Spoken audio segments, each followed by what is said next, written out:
వచ్చాం మనమందరము. చక్కటి దైవజనుల్ని దేవుడు మన మధ్యకి తోడుకొచ్చారు. వారితో నాకు సుపరిచితము, చాలా సన్నిహితమైన పరిచయం ఉంది. ఆ పరిచయము మాకు ఎలా ఏర్పడింది అని అంటే, చిన్నారి అలాగే వార్మప్ మ్యారేజ్ ఇదే ప్లేస్లో జరిగింది. ఆ మ్యారేజ్ రోజున దైవజనులు మన మధ్యకి వారి మామయ్య గారు కూడా మన దగ్గరికి వచ్చారు. వారికి కూడా చాలా చక్కటి దైవజనులు. దేవుడు వారిని అనేక స్థలాల్లో చక్కగా వాడుకుంటూ ఉన్నారు. భాస్కరపేటలో ఏ కార్యక్రమం జరిగినా మరి మేము కలిసి అక్కడ కార్యక్రమాలు జరిగిస్తూ ఉంటాం. అది బర్త్డే కార్యక్రమం అయినా, ఏ కార్యక్రమం అయినా, మ్యారేజ్ కార్యక్రమాలైనా, అలాంటి సన్నిహితమైన సంబంధాన్ని దేవుడు వివాహం ద్వారా సమకూర్చారు. ఒక రోజున పిలవాలి, ఒక మాసము అని నేను అనుకున్నాను. ఇలాగొకసారి సీత గారు అన్నారు, పాస్టర్ గారు కిసాన్ గారిని ఒకసారి పిలవచ్చు కదా అన్నారు. మీ మనసును కూడా దేవుడు ప్రేరేపించాడు కాబట్టి పిలుద్దామని చెప్పి నేను ఆ దైవజనుల్ని నవంబర్ మాసంలోనే పిలవాలని ఆశించాం. అప్పుడు వారికి ఖాళీ లేకపోవటం వలన ఈ సంవత్సరంలో మరి జనవరి అలాగే మనకి బోన్పల్లిలో జరుగుతాయి కాబట్టి ఈ ఫిబ్రవరి మాసంలో మరి కూడికి ఏర్పాటు చేయటానికి దేవుడు సహాయం చేశాడు. వారిని అడిగినప్పుడు వారు పనులన్నీ మరి చక్కగా చక్కబెట్టుకొని వారి ఫ్యామిలీతో మన మధ్య ఉండటానికి వారు ఇష్టపడి వచ్చినందుకు వారందరికీ నా ప్రత్యేకమైన వందనాలు. మరి వారి నోట దేవుడు సిద్ధపరిచిన మాటలు విందాం. వారి ద్వారా దేవుడు వ్రాయించిన చక్కని పాటలు కూడా వారు మనకు నేర్పిస్తారు. మనమందరం కూడా నేర్చుకొని ప్రభువును గణపరచుదాం. ఈ సమయంలో దైవజనులకి ఈ సమయాన్ని అప్పగిస్తున్నాం. దైవజనులు కిసాన్ గారిని వేదిక మీదకి ఆహ్వానిస్తూ ఉన్నాం.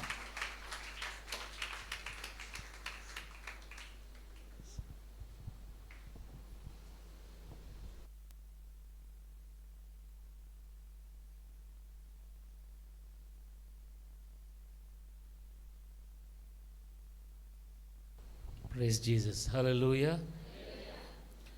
దేవుని పరిశుద్ధమైన నామానికి మహిమ కలుగును గాక. మన ప్రభువైన యేసుక్రీస్తు నామమున ఉపవాస కోడికలకి చేరువచ్చిన మీ అందరికీ నా హృదయపూర్వక వందనాలు. మొదటిగా నన్ను ఇక్కడికి తీసుకుని వచ్చిన దేవునికి, ఆయన ప్రణాళిక, ఆయన ఆలోచనను బట్టి, రాత్రి ప్రభువుకి ఆయన పని ఇక్కడ ఉంది కాబట్టి ఆయన ఇక్కడికి నన్ను తీసుకొచ్చాడని నేను నమ్ముతున్నాను. ఆయనకి నేను మొదటగా కృతజ్ఞతాస్తుతులు చెల్లిస్తున్నాను. అలాగే ఇక్కడ నన్ను ప్రేమతో ఆహ్వానించినటువంటి సేవకులు జెస్యుడియన్ గారికి, వారి కుటుంబం అంతటికి, సేవకురాలకి, వారి కుటుంబం అంతటికి కూడా నా హృదయపూర్వక వందనాలు. స్థానిక సంఘానికి వందనాలు. హల్లెలూయా. పాస్టర్ గారు చెప్పినట్లుగా నేను ఇక్కడ దీపిక వర్మ మ్యారేజ్కి రావడం జరిగింది. ఆ తర్వాత అన్ని సంవత్సరాల తర్వాత నేను ఇక్కడికి మరలా దేవుని ఏర్పాట్లు ఇక్కడికి రావడం జరిగింది. నిజంగా కొన్ని వివాహాలు జరిగినప్పుడు రెండు కుటుంబాలు కలవటం మాత్రమే కాదు, కానీ ఈ విధంగా ఒక ఆత్మ సంబంధమైనటువంటి కొన్ని రిలేషన్స్ ఏర్పడతాయి. అలాగే కొన్ని వివాహాల్లోనే జరుగుతాయి. అటువంటి ఏర్పడినటువంటి ఒక ఆత్మానుబంధంలో దైవజనులు జెస్యుడియన్ గారు ఒకరు. నాగని చెరువు ప్రాంతంలో అప్పలరాజు గారి కుటుంబంలో ఏ కార్యక్రమం జరిగినా కానీ పాస్టర్ గారు రావటం, మేమిద్దరం కలిసి ఇప్పటికీ చాలా కూటాల్లో మేము పాల్గొని ఎప్పుడు కలిసిన చక్కగా ఆప్యాయంగా పలకరించుకోవటం, సేవ గురించి మాట్లాడుకోవటం జరిగేది. నిజంగా నేను చెప్పినట్లుగా దైవజనులు గత నవంబర్ నెలలో నన్ను ఇక్కడికి రావడానికి అడిగారు. అప్పటికి నేను బయట వేరే ప్రాంతానికి డేట్ ఇచ్చేస్తున్నాను కనుక నేను అన్న క్షమించండి, ఇలా రాలేకపోతున్నాను అని చెప్పినందుకు నేను అనుకున్నాను మరలా ఇంకొకసారి చేస్తారో లేదో అని అనుకున్నాను నేను. కానీ సేవకులకు ఉన్న మంచి మనసు, మీ పాస్టర్ గారికి ఉన్న మంచి మనసు, జనరల్గా అయితే మనం చేసి అడిగినప్పుడు ఆయన వద్దన్నారు ఇంకెందుకులే అని అనాలి కదా. కానీ మీ పాస్టర్ గారికి ఉన్న మంచి మనసును బట్టి మరలా ఫోన్ చేసి పాస్టర్ గారు పలానా తేదీ మీకు ఖాళీ ఉందా అని అంటే, అన్న చాలా సంతోషం, ఖాళీ అని అన్న అని సేవకులకు చెప్పటం, ఈ విధంగా దేవుని ఏర్పాటులో మిమ్మల్ని అందరిని కలుసుకోవడం చాలా సంతోషంగా ఉంది. హల్లెలూయా. రైట్. ఈ రాత్రి నేను కొన్ని విషయాలు నేను మీతో ప్రభు నా హృదయంలో పెట్టి నేను మీతో పంచుకుంటాను. దానికంటే ముందుగా ఒక పాట, దేవుని చిత్తమైతే 2 చరణాలు లేదా 1 చరణం సమయాన్ని మనం ముఖ్యంగా వాడుకుందాం. ఒక పాటను పాడుతూ దేవుని నామాన్ని మనం మహింపరుద్దాం. ఈ పాట మీకు పాస్టర్ కిషన్ అనే ఒక యూట్యూబ్ ఛానల్లో మీకు దొరుకుతుంది.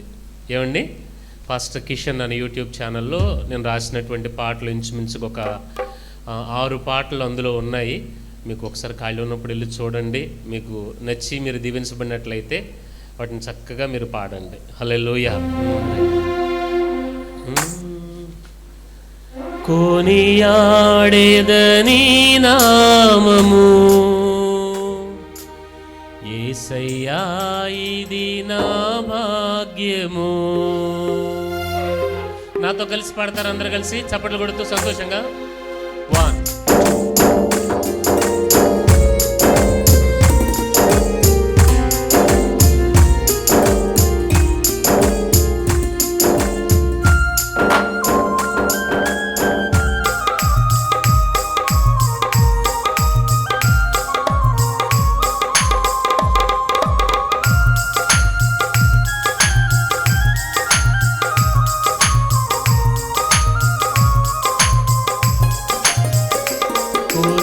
కొనియాడేదని నామము యేసయ్యా, ఇది నా భాగ్యము.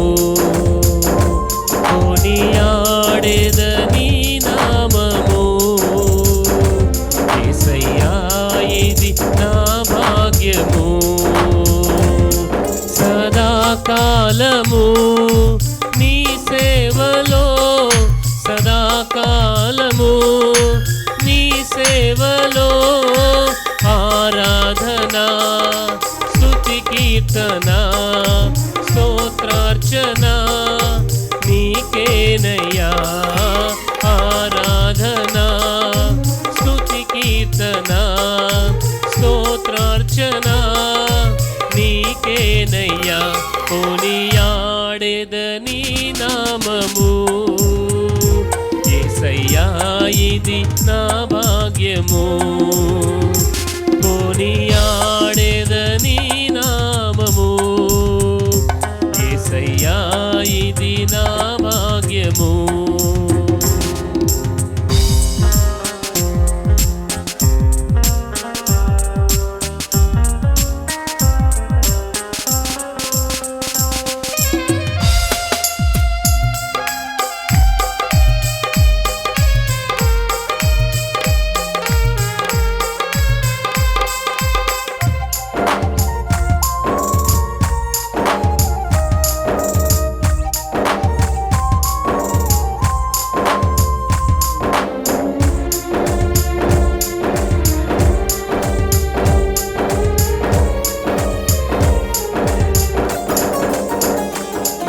గతకాలపు ఆవేదనలలో, అలు పెరుగని శోధనలో,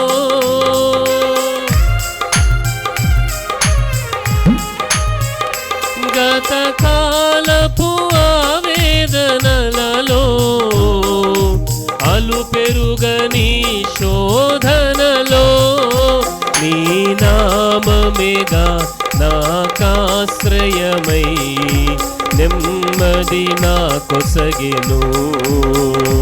నీ నామమేగా నాకాశ్రయమై నెమ్మది నా కొసగెను.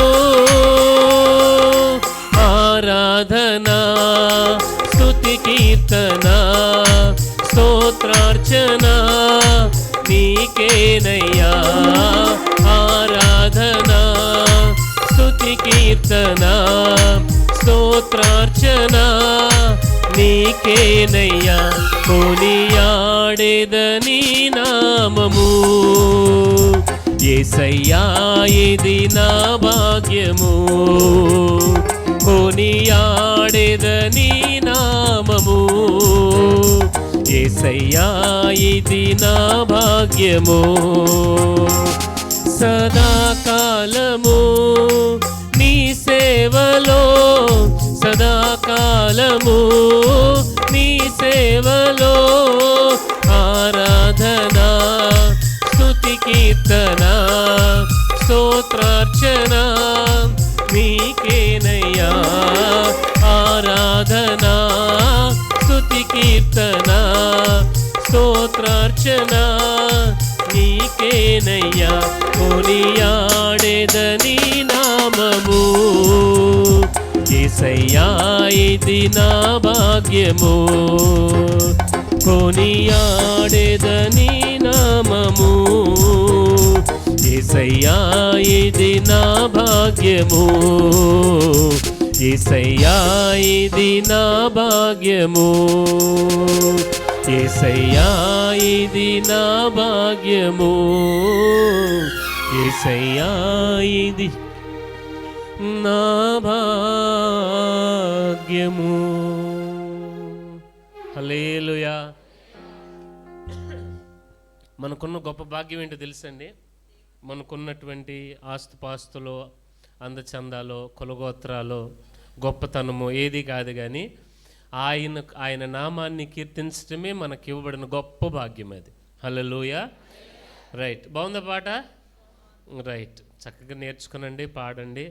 ఇదేదో దేవుడు నాకు ఇచ్చినటువంటి కృపలో నుండి చిన్న చిన్న పదాలు సమకూర్చుకుని రాసుకున్నాను. రైట్, ఈ సందర్భంగా నేను నా కుటుంబాన్ని కూడా మీకు పరిచయం చేయాలని అనుకుంటున్నాను. మా పాస్టర్ గారు, నాకు 2 కుమారులు. ఈరోజు అందరం పాస్టర్ గారు ఇలాగ అడిగినప్పుడు నేను అన్నాను, అన్న మేము కుటుంబంగా వస్తామన్నా అని చెప్పాను. బలివరు పాస్టర్ గారు తప్పకుండా అండి, సకుటుంబంగా మీరు రండి, మాకు చాలా సంతోషం అని అన్నారు. అందుకని వాళ్ళ స్కూల్ నుంచి అయ్యి అవటంతోనే రోజు అయితే ఇంటికి వచ్చి సోఫాల్లో అలా 2 కాళ్ళు జాబు కూర్చుని లేకండ్రా, ఫ్రెష్ అవ్వండిరా, రెడీ అవ్వండిరా అని చెప్పి తినేవాళ్ళు కాదు. ఈరోజు వచ్చి రాగానే నేను బండి మీదే చెప్పా, అరే రాగానే ప్రేయర్కి వెళ్తున్నాం, మనం లాంగ్ జర్నీకి వెళ్తున్నాం, 3 hours జర్నీ ఉంటుంది అనగానే వచ్చి 1/2 గంటలో రెడీ అయిపోయి సోఫాలలో కూర్చొని నాన్న వెళ్దాం పదా అన్నారు. అది ఇంక పిల్లల సంగతి మీకు తెలియదేమని చెప్పండి. మొత్తానికి కుటుంబంగా రావడం జరిగింది. ప్రభు నా హృదయాలు పెట్టిన కొన్ని విషయాలు నేను మీతో పంచుకుంటాను. నేను పాస్టర్ గారిని అడిగినప్పుడు నాకు తెలియపరిచిన విషయం ఏంటి, ఇది 40 దినాల ఉపవాస ప్రార్థన యొక్క మొదటి రోజు. వాస్తవానికి బైబిల్ గ్రంథంలో ఈ 40 దినాలకి ఒక ప్రత్యేకత ఉన్నది. 40 అనే సంఖ్య అనేది ఒక సిద్ధపాటు, ఇట్స్ ప్రిపేరింగ్ నెంబర్, అది ఒక ప్రిపరేషన్కి సంబంధించినటువంటి ఒక సంఖ్య. అది ఎందుకనంటే 40 దినాలు అనేది బైబిల్ గ్రంథంలో కొన్ని చోట్ల రాయబడింది.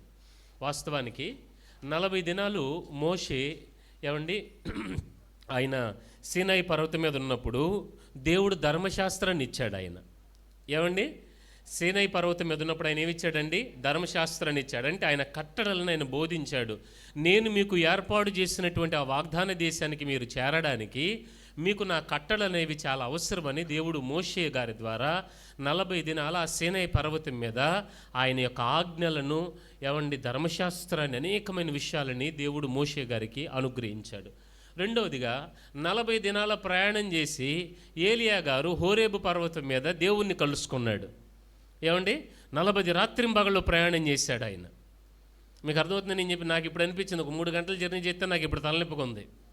ఉదయం ఒక్క కోటానికి వెళ్ళి వచ్చాను, ఆ ఎండకి ఈ రోజు నుంచే సమ్మర్ మొదలైనట్టుంది. నాకు కొద్దిగా తలనొప్పి కనిపించి కొంచెం డిజీగా ఉంది, బాగా కొంచెం తల తిరుగుతూ ఉందన్నమాట. నేను అనుకున్నాను దీని గురించి నేను ధ్యానం చేస్తున్నప్పుడు 40 రోజులు ఏలియా గారు ఎలా ప్రయాణం చేయగలిగాడు? రాత్రింబగళ్ళు ప్రయాణం చేశాడు. అంటే ఈ 40 దినాలలో నువ్వు దేవుని కలుసుకోవటం నువ్వు చూడాలి. హల్లెలూయా. మీకు అర్థమవుతుంది నేను చెప్పేది? ఈ 40 దినాలలో దేవుడు నీకు ఏర్పాటు చేసినటువంటి ఒక వాగ్దాన దేశం అనేది, ఒక వాగ్దాన ప్రదేశం అనేది నీ పట్ల దేవునికి ఉన్నటువంటి ఒక ప్రణాళిక ఉంటుంది. ఆ 40 దినాలు దేవుడు ఇక్కడ సేవకుల ద్వారా మీతో మాట్లాడతాడు. మీరు మోషే గారిలాగా దేవుని సన్నిధిలో కూర్చునుండి మీరు ఈ 40 దినాలు ముగింపుకు వచ్చేసరికి మీరు ఒక్కొక్క మోషేలాగా మీరు ఒక దేవుని ఆత్మ నడిపింపగలిగినటువంటి దేవుని బిడ్డలుగా మీరు మారుదురుగాక. హల్లెలూయా. 40 రాత్రింబగళ్ళు ప్రయాణం చేసినటువంటి ఏలియా గారిలాగా దేవుణ్ణి కలుసుకున్నటువంటి ఒక అనుభవంలో దేవుడు మిమ్మల్ని దీవించునుగాక. అలాగే ప్రభువు కూడా 40 దినాలు ఉపవాస ప్రార్థన చేశాడు ఆయన సేవా పరిచర్య ప్రారంభించడానికి ముందే. ఎందుకనేనంటే ఆయన చేసేటువంటి దేవుని చిత్తం చెయ్యాలి అనంటే ఆయనకి 40 దినాలు ఉపవాస ప్రార్థన చాలా అవసరమైంది. అంటే ఈ దినాన్ని నేను మీకు చెప్పాలనుకుంటుంది, మీకు దేవుడు ఏర్పాటు చేసినటువంటి దేవుని చిత్తం ఏదైతే ఉందో అది చేయటానికి ఈ 40 దినాలు మీకు సహాయం చేయునుగాక. ఆమేన్ చెబుదాం అందరం. అది 40 దినాలు అయ్యేసరికి మీలో నుండి ఒక్కొక్క మోషే లెగాలి, మీలో నుండి ఒక్కొక్క ఏలియా లెగాలి, మీలో నుండి ఒక్కొక్క యేసుక్రీస్తు ప్రభువు లెగాలి. ఆమేన్ చెప్పండి. హల్లెలూయా. పౌలు గారు అంటాడు, క్రీస్తు స్వరూపు మీ యందు ఏర్పడు వరకు నాకు ప్రసవవేదన కలుగుతుంది అంటాడు. మనం అందరం ఆఖరికి ఎవరిలాగా తయారవ్వాలని అంటే యేసుక్రీస్తు ప్రభులాగా అయిపోవాలి. మన జీవితానికి ఉన్నటువంటి గమ్యం గురి అదే. కనుక ఈ 40 దినాల ఉపవాస ప్రార్థనని మీరు అందరూ ఉపయోగించుకోవాలని నేను మీకు ప్రేమతో తెలియపరుస్తున్నాను. ఉదాహరణకు ఒక మాట చెప్తాను. ఇప్పుడు పండగ ఆఫర్ వచ్చింది, ఫలానా షోరూంలో పట్టుచీర 10 రూపాయలు అని చెప్పారు అనుకోండి, ఏం చేస్తారు మీరు? చెప్పరేంటమ్మా? ఏమి నవ్వుతున్నారమ్మా మా తల్లులే? ఏమండి, ఆకివీళ్ళు ఆఫర్ పెట్టారు, పండగ ఆఫరు ఒక్కరోజే ఉంటుంది, పట్టుచీర 10 రూపాయలు అని అన్నారు. ఇంకా మీరు పడుకొనిస్తారని మీరు పడుకుంటారు? అసలు మీకు అవకాశం దొరికినప్పుడు మీరు దానిని సద్వినియోగం చేసుకోవాలి. ఎందుకు నేను ఈ మాటలు చెప్తున్నానంటే, మనకి దేవుడు సమయం ఇచ్చినప్పుడు దాన్ని సద్వినియోగం చేసుకోవాలి. మనం దేవుని కృప అవకాశం ఇచ్చాడు. దేవుడు మీకు సేవకుల్ని ఇచ్చాడు, చక్కటి మందిరాన్ని, ఏర్పాట్లను దేవుడు ఇవన్నీ మీకు ఏర్పాటు చేశాడండి. ఇదంతా దేవుడు మిమ్మల్ని ఎంతో ప్రేమించి మీకు ఇవన్నీ చేస్తున్నప్పుడు మీరు దానిని సద్వినియోగం చేసుకోవాలి. హల్లెలూయా. కనుక ప్రభు నా హృదయంలో పెట్టినటువంటి ఒక విషయాన్ని నేను మీతో ప్రేమతో చెప్పాలని నేను ఆశపడుతున్నాను. చదువుదామండి. దినవృత్తాంతాలు 2వ గ్రంథం, దినవృత్తాంతాల 2వ గ్రంథం 20వ అధ్యాయం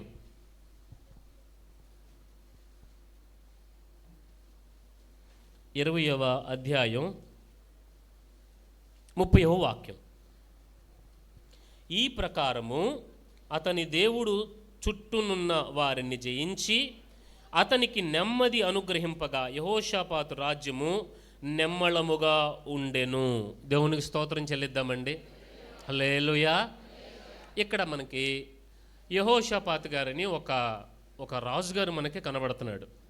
ఎవరండి? ఆయన పేరేంటండి? మీరందరూ నా వైపు చూడాలి. ఎందుకంటే లేనిపోయింది అసలే టైం. ఇప్పుడు 9 అయింది. నా జాగ్రత్తలో నేను ఉండాలి. ఎందుకంటారు? చెప్పరేంటండి? మీరు వింటున్నారో లేదో అని నేను చూసుకోవాలి కదా. హల్లెలూయా. ఖచ్చితంగా నేను చెప్పగలను, మీకు అసలు నిద్ర రాదు. ఆమేన్. ఎందుకంటే దేవుడు కదులుతూ ఉండగా మనకు అటువంటి ధైర్యం చేరవు. కనుక గమనిద్దాం జాగ్రత్తగా. యెహోషాపాతు గారి కంట దేవుడు అతను చుట్టూనున్న వారి మీద అతనికి నెమ్మది అనుగ్రహించి అతని రాజ్యాన్ని నెమ్మళంగా ఉంచాడంట. ఇక్కడగా యెహోషాపాతు గారికి ఆయన ఎదుట చాలా పెద్ద సమస్య ఉంచబడింది. ఆ సమస్యను జయించుకొచ్చిన తర్వాత యెహోషాపాతు గారి రాజ్యం అంట చాలా నెమ్మళంగా ఉంది, అంటే సమాధానంగా ఉంది. ఏ బాధ లేదు, శత్రు భయం లేదు, ఎటువంటి కీడును గురించినటువంటి అనుభవాలు కానీ, ఆలోచనలు కానీ, భయాలు కానీ లేవు. చాలా ప్రశాంతంగా ఉంది. అసలు యెహోషాపాతు గారు ఇది మీకు ఎలా సాధ్యమైంది అన్న విషయాన్ని మనం గనక అధ్యాయం అంతట్లో మనం ధ్యానం చేసినట్లయితే మొదటి వాక్యం నుండి చదువుదామండి. ఇది అయిన తరువాత మోయాబీలును, అమోనీయులను, మేయోనీయులలో కొందరు దండెత్తి యెహోషాపాతు మీదకి వచ్చిరి. అంతలో కొందరు వచ్చి, సిరియనుల తట్టు నుండి గొప్ప సైన్యం ఒకటి నీ మీదకు వచ్చుచున్నది, వారు హససోన్ తామారుని ఏన్గెదీలో ఉన్నారని యెహోషాపాతునకు తెలియజేసిరి.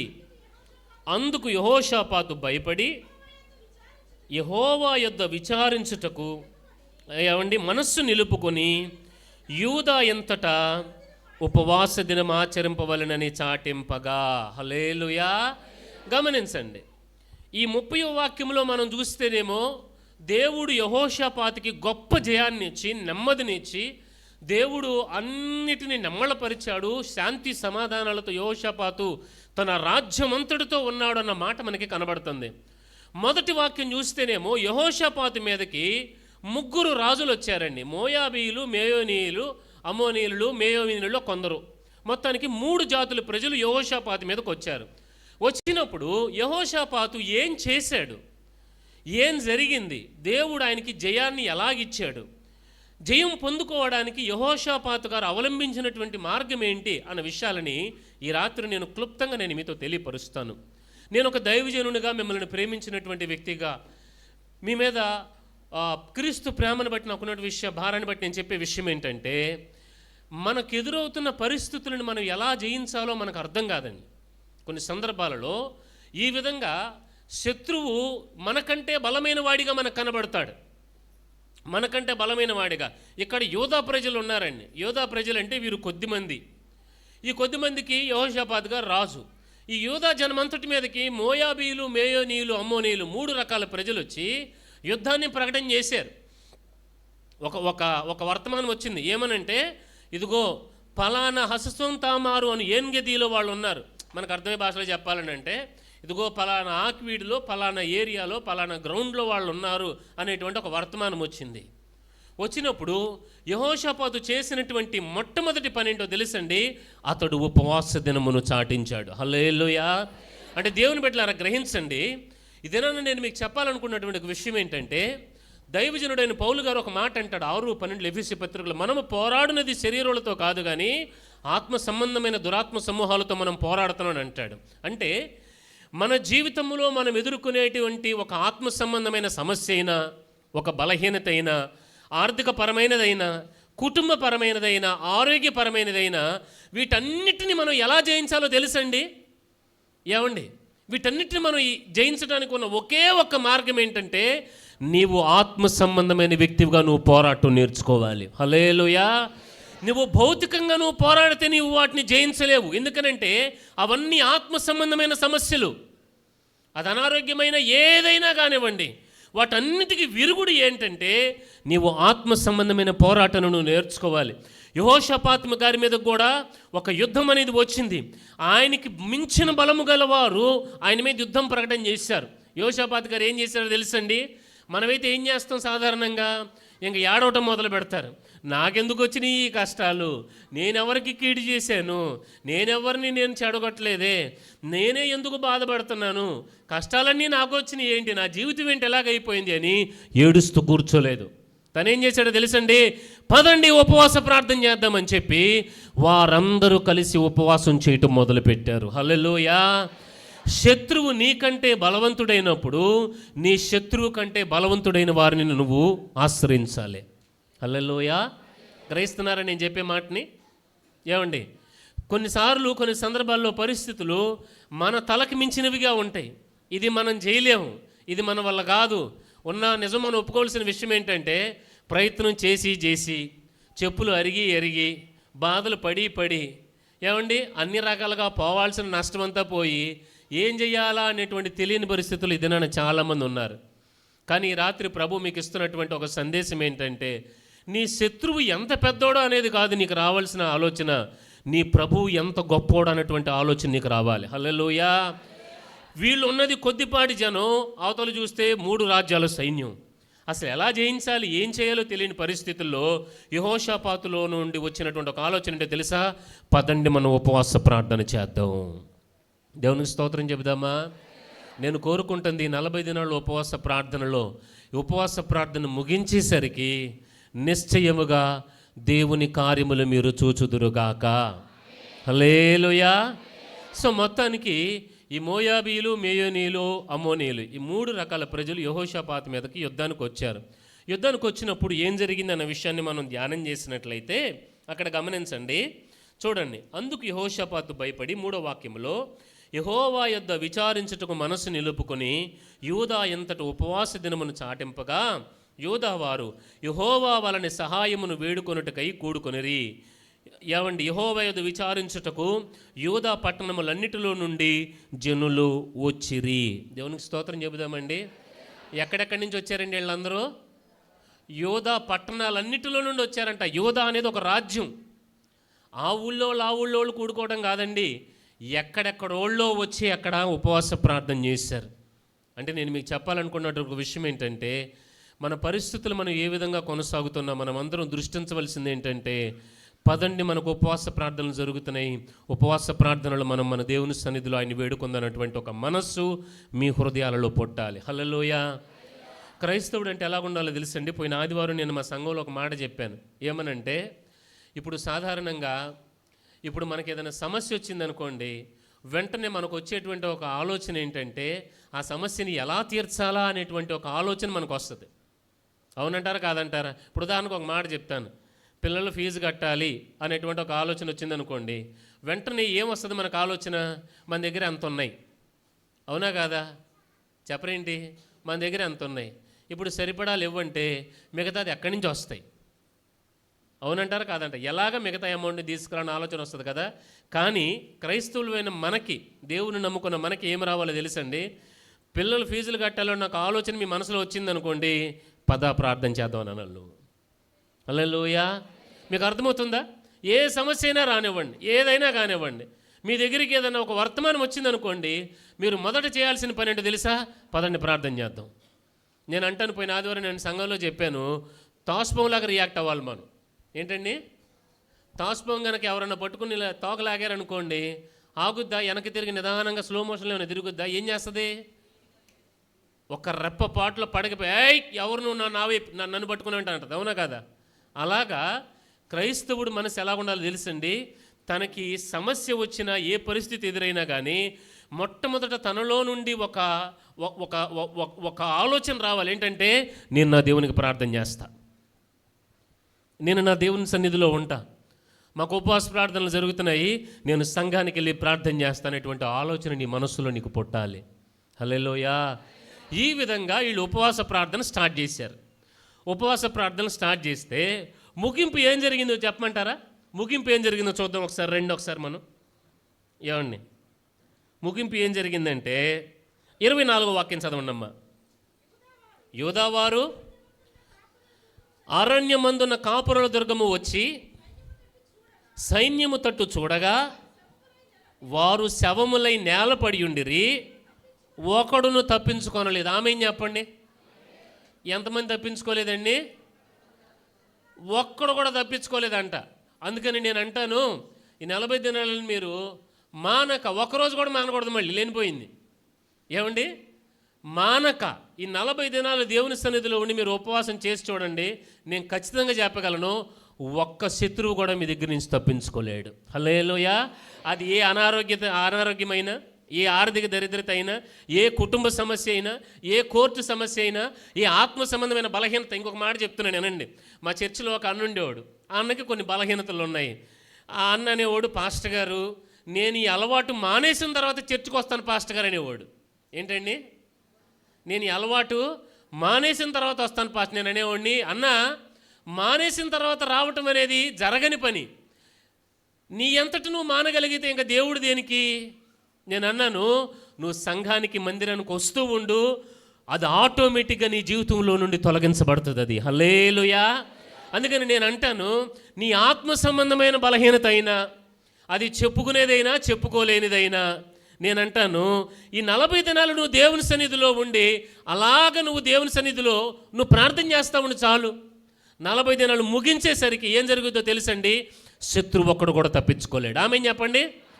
దేవుడు నీకు శత్రు శేషం అనేది ఉంచడు. ఆమేన్. ఆయన వాగ్దానం చేశాడు ఇశ్రాయేల్ ప్రజలకి, ఐగుప్తు నుండి బయటకు వచ్చేటప్పుడు ఎర్ర సముద్రం నుండి పాయలు చేసి 6 నెలలు నడిపించేటప్పుడు ఒక మాట అన్నాడు ఆయన ముందు, నేడు నీవు చూసిన ఐగుప్తుల్ని నీకు నువ్వు ఎన్నటికీ చూడవు. నువ్వు చూడడానికి నీకు ఇష్టమైనా నువ్వు చూడడానికి నాకు ఇష్టం లేదన్నాడు ఆయన. హల్లెలూయా. గ్రహిస్తున్నారా? కనుక నేను అంటాను, దేవుని సన్నిధిలో గడిపే మన జీవితాలలో ఈ 40 దినాల ఉపవాస ప్రార్థనలో అంతానికి వచ్చేసరికి నేను అంటాను, మీలో ఒక్కొక్కరు నేను మనస్ఫూర్తిగా కోరుకుంటున్నాను, పాస్టర్ గారు నేను సాక్ష్యం చెప్తానని మీలో నుండి ప్రభు యొక్క అద్భుతాలు లేచునుగాక. ఆ రోజు పాస్టర్ గారికి వాక్యాన్ని కొంచెం తగ్గించి ఎక్కువ మంది సాక్షి అనుకున్నారు, సాక్షి మీరే చెప్పండి అని టైం ఇవ్వాలి. ఆమె చెప్పండి. హల్లెలూయా. నేను ఆ రీతి కోరుకుంటున్నాను. లేదా మీకు ఇంకొక గంట సర్వీస్ ఎక్స్టెండ్ అవ్వాలి మీకు. ఆమె చెప్పండి. కనుక దేవుని బిడ్డలారా గ్రహించండి, దేవుడు అద్భుతాలు చేసే దేవుడై ఉన్నాడు. నిరీక్షణ కలిగి దేవుని సన్నిధిలో మనం ఉందాం. ఈ 40 దినాలు మీరు కొనసాగండి. వీళ్ళు ఉపవాస ప్రార్థన చేశారు. జరిగిన విషయం ఏంటంటే, వాళ్ళు ఆ యుద్ధం వాళ్ళు చేయకుండానే జరిగిన శత్రువు అనేది ఒక్కడు కూడా మిగలకుండా వాళ్ళందరూ చనిపోయి ఉన్నారంట. అంత మాత్రమే కాకుండా మీ అందరికి ఇష్టమైన పార్టీ చెప్పనా? ఇప్పుడు మీ అందరి ముఖాలు దెబ్బకి వెలిగిపోతాయి. చెప్పమంటారు? చదవండి ఆ మాటను ఒకసారి. ఏవండి 25వ వాక్యము. యెహోషాపాతును అతని జనులను వారి వస్తువులను దోచుకొనుటకు దగ్గరకు రాగా ఆ శవముల యొద్ద విస్తారమైన ధనమును ప్రశస్తమైన నగలును కనపడిను, తమకిష్టమైనంత మట్టుకు తీసుకుని తాము కొంచుపోగలిగిన దానికంటే ఎక్కువగా ఒలుచుకొనిరి. కొల్ల సొమ్ము అతి విస్తారమైనందున దాని కూర్చుటకు 3 దినములు పట్టెను.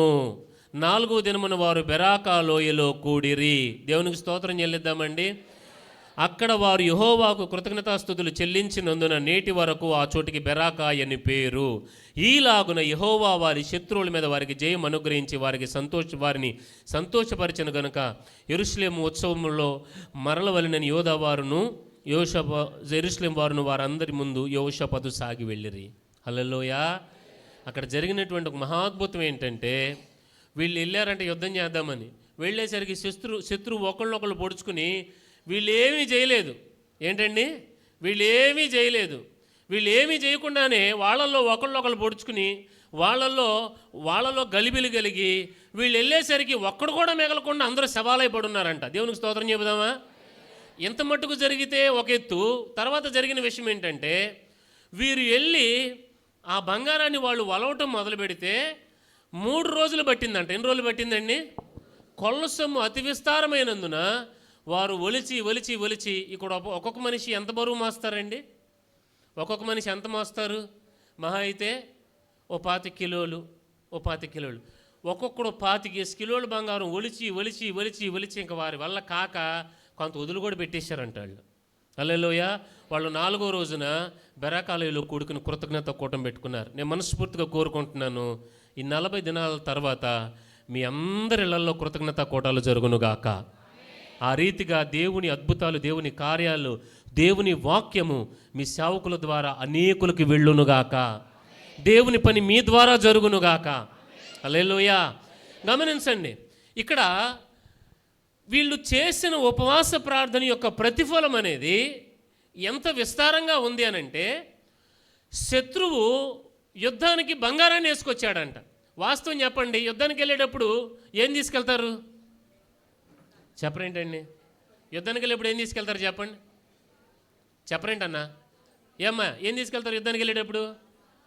ఏమండి? డాలు, ఈటె, కత్తి ఇవన్నీ తీసుకెళ్తారు కదా. వీళ్ళు ఏం వేసుకెళ్ళారు తెలుసా?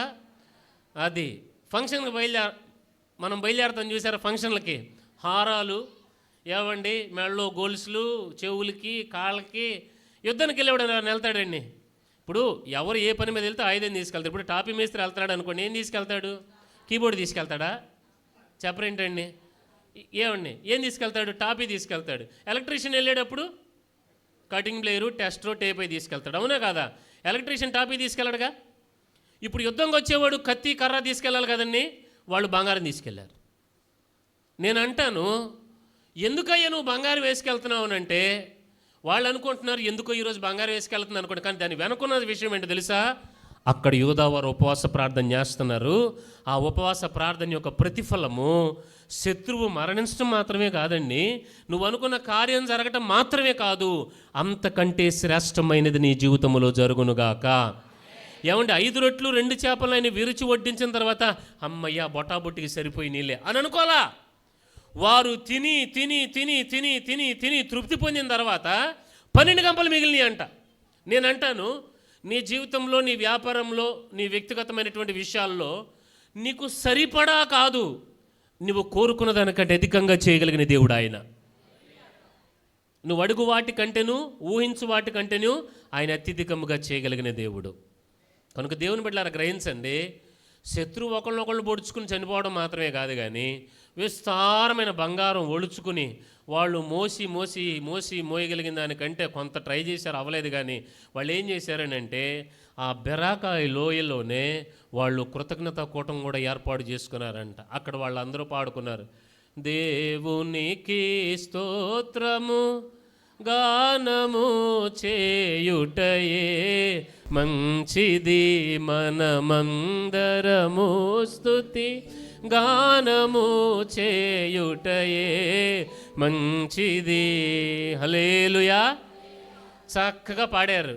ఈ పాటకు ముందు ఇంకొక పాట కూడా పాడారు వాళ్ళు. అదేం పాట తెలుసండి? చదవండి ఆ పాటను ఒకసారి.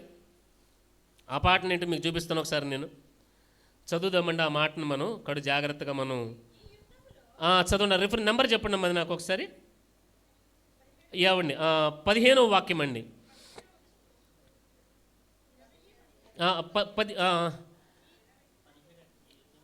ఈ యుద్ధములో మీరు పోట్లాడవలసిన నిమిత్తం లేదు.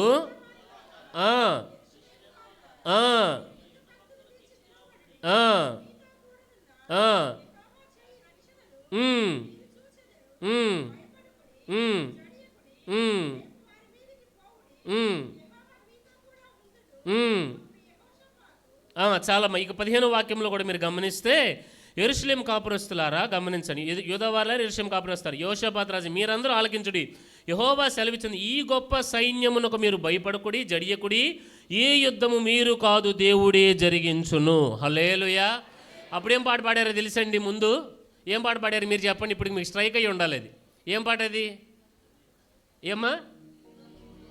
యుద్ధము యెహోవాదే, యుద్ధము యెహోవాదే, రాజులు మనకెవ్వరు లేరు, శూరులు మనకెవ్వరు లేరు, రాజులు మనకెవ్వరు లేరు, శూరులు మనకెవ్వరు లేరు, సైన్యములకు అధిపతి అయినా యేసయ్యా మన అండ, సైన్యములకు అధిపతి అయినా యెహోవా మన అండ, యుద్ధము యెహోవాదే, యుద్ధము యెహోవాదే, యుద్ధము యెహోవాదే, యుద్ధము యెహోవాదే.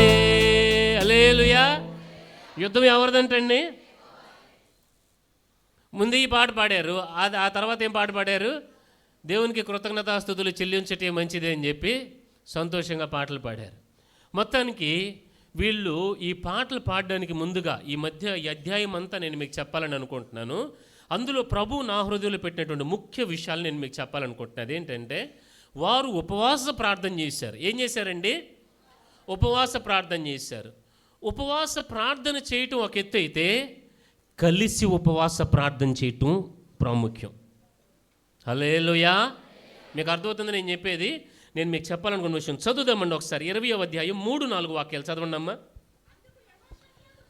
అందుకు యెహోషాపాతు భయపడి